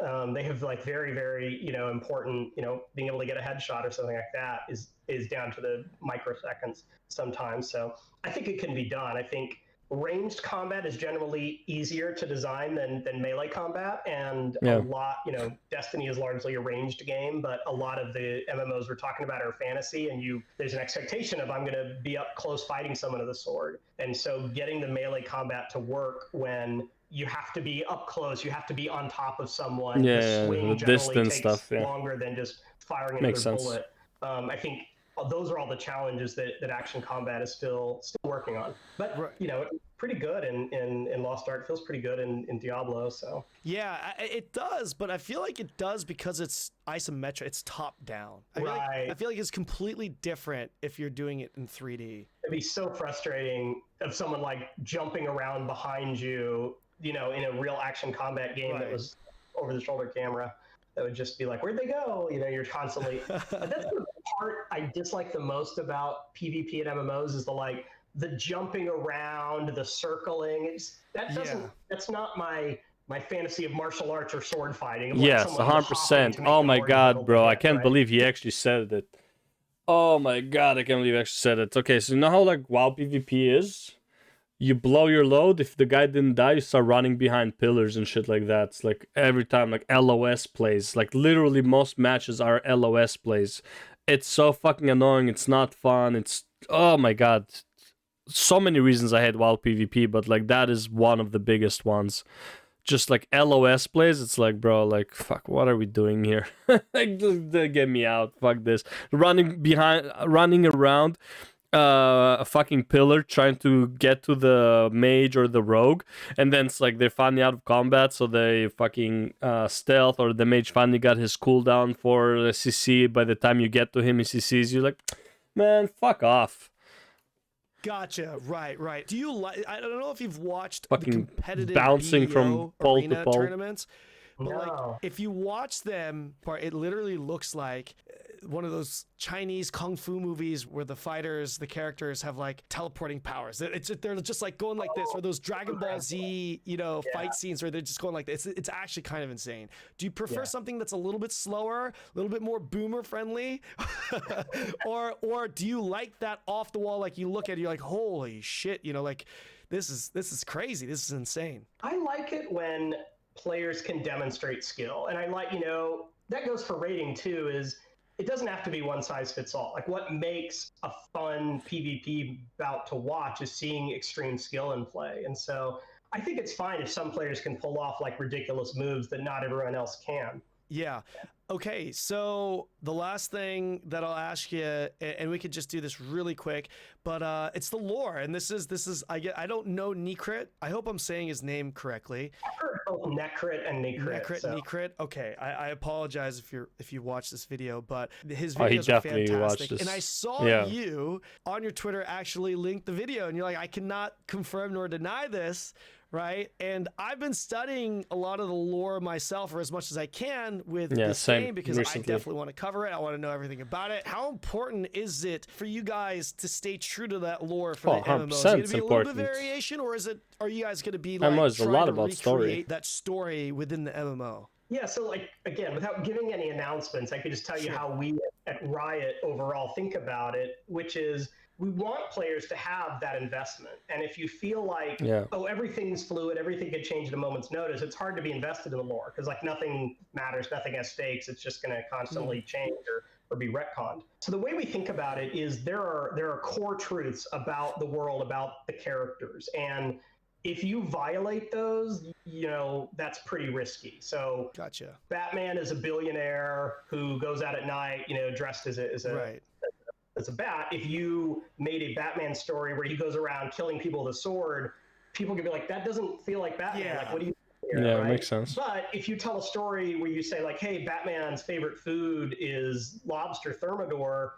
and then you break that in another story, players are a lot more willing to forgive. It doesn't have to be like perfect consistency. Now, there are people who want perfect consistency, and they get annoyed when there's anything that's out of sorts, but we think, that's me being nitpicky with the WoW lore. Like that's true to their characters. It's like, oh, Garen would do that. That feels like something Garen would do. Or Kali behaves the way I thought she would based on watching cinematics and KDA and things like that. So that's kind of the level we try to deliver on. And KDA. Right. Stupid ass. When you're watching Necrit's video, were you like, oh my gosh, these guys, they're good?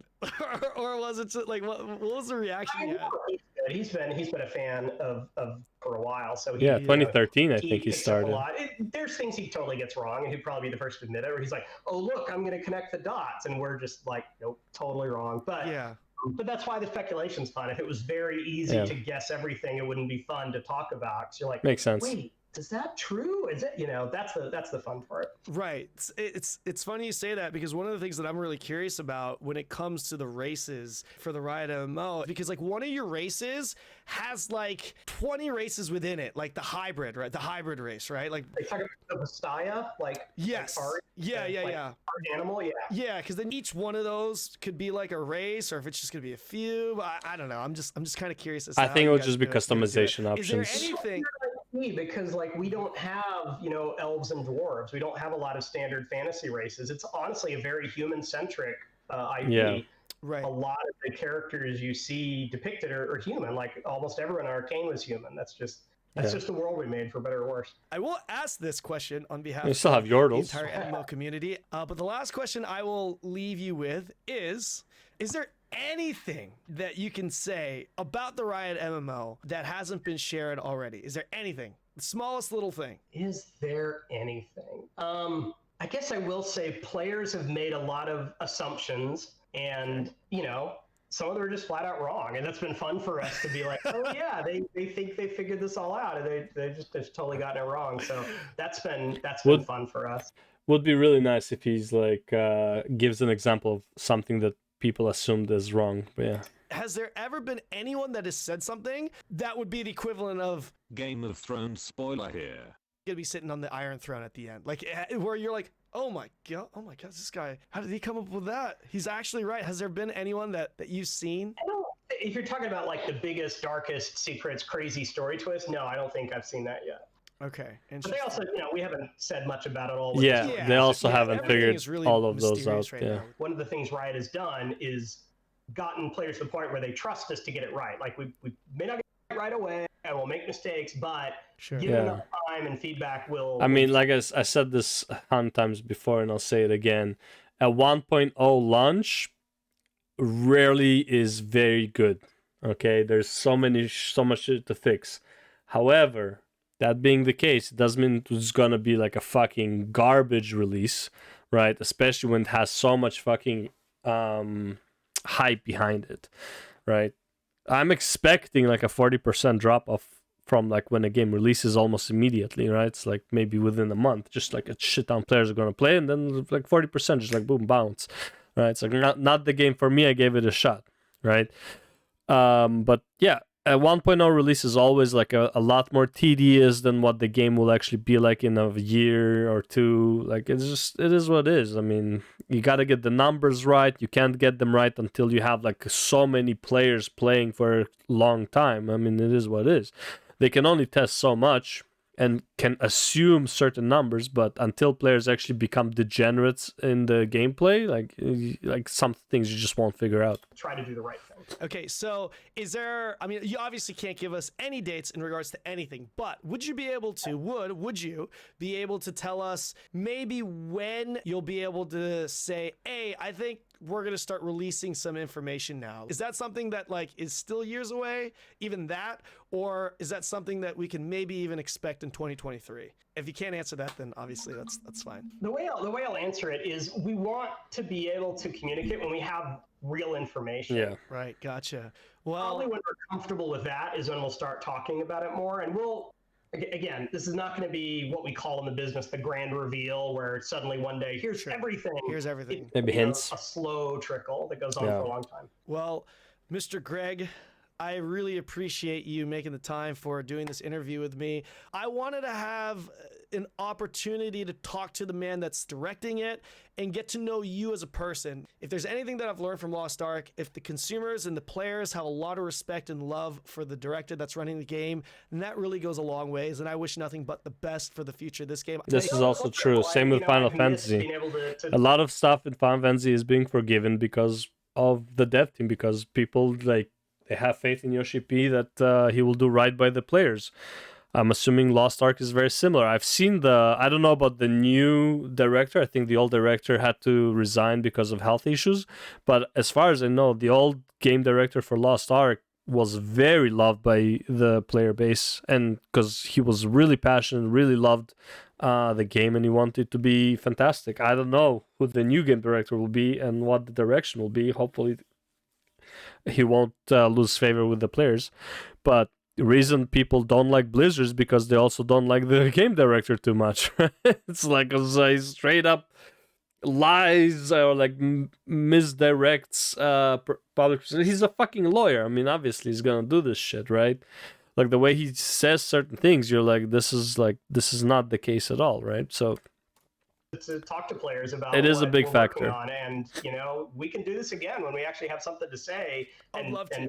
And go into more detail. Of course, you would love to, And I bro. know, Great something content. else I'll say is it's not just going to be me. Like this team really enjoys interacting and talking to players. So there's going to be a lot of us out there. I'm not just going to be like the only spokesperson for the product. That any closing Unlike when he was in Blizzard, he was the only spokesperson for the product. He was super active on Twitter when he was in WoW compared to any other dev. I don't think you can even name any other dev outside of GhostCrawler back in those days. That you'd like to make before we round this out? I guess I would encourage people to keep sharing feedback with the games you like, with the developers. They're not always going to be able to answer, but they, even if it hurts sometimes, generally they do really care about the feedback and they want to know. Sure. It's hard when you have like super passionate community and you're a small developer, like some of these developers are, but don't give up. If you're passionate about the game and it's something you love, then don't get discouraged. Sure. And what would be the best way to like give feedback to the devs right now? Because I don't think there's any official channel set up. I think people just reply to your Twitter comments right now. Yeah, and make YouTube videos. In general, for any game that you love. For us specifically, there's a lot of ways to communicate, and we generally go where players are. So when discussions are happening on Twitch or in Discord or Reddit or whatever, we know about those and we pay attention. We can't always chime in yet, but we'll get to the point where we're in the conversations as well. Well, Greg, once again, thank you so much. So Reddit That's and Twitter do it for this video. Mostly Reddit. I really appreciate you and your time. Once again, big shout outs to the Riot team and everyone that was a part of this. Thank you so much. Guys, if you enjoyed the video, like and subscribe. Let me know what you guys think in the comment section below, and I will see you in the next video. Cool.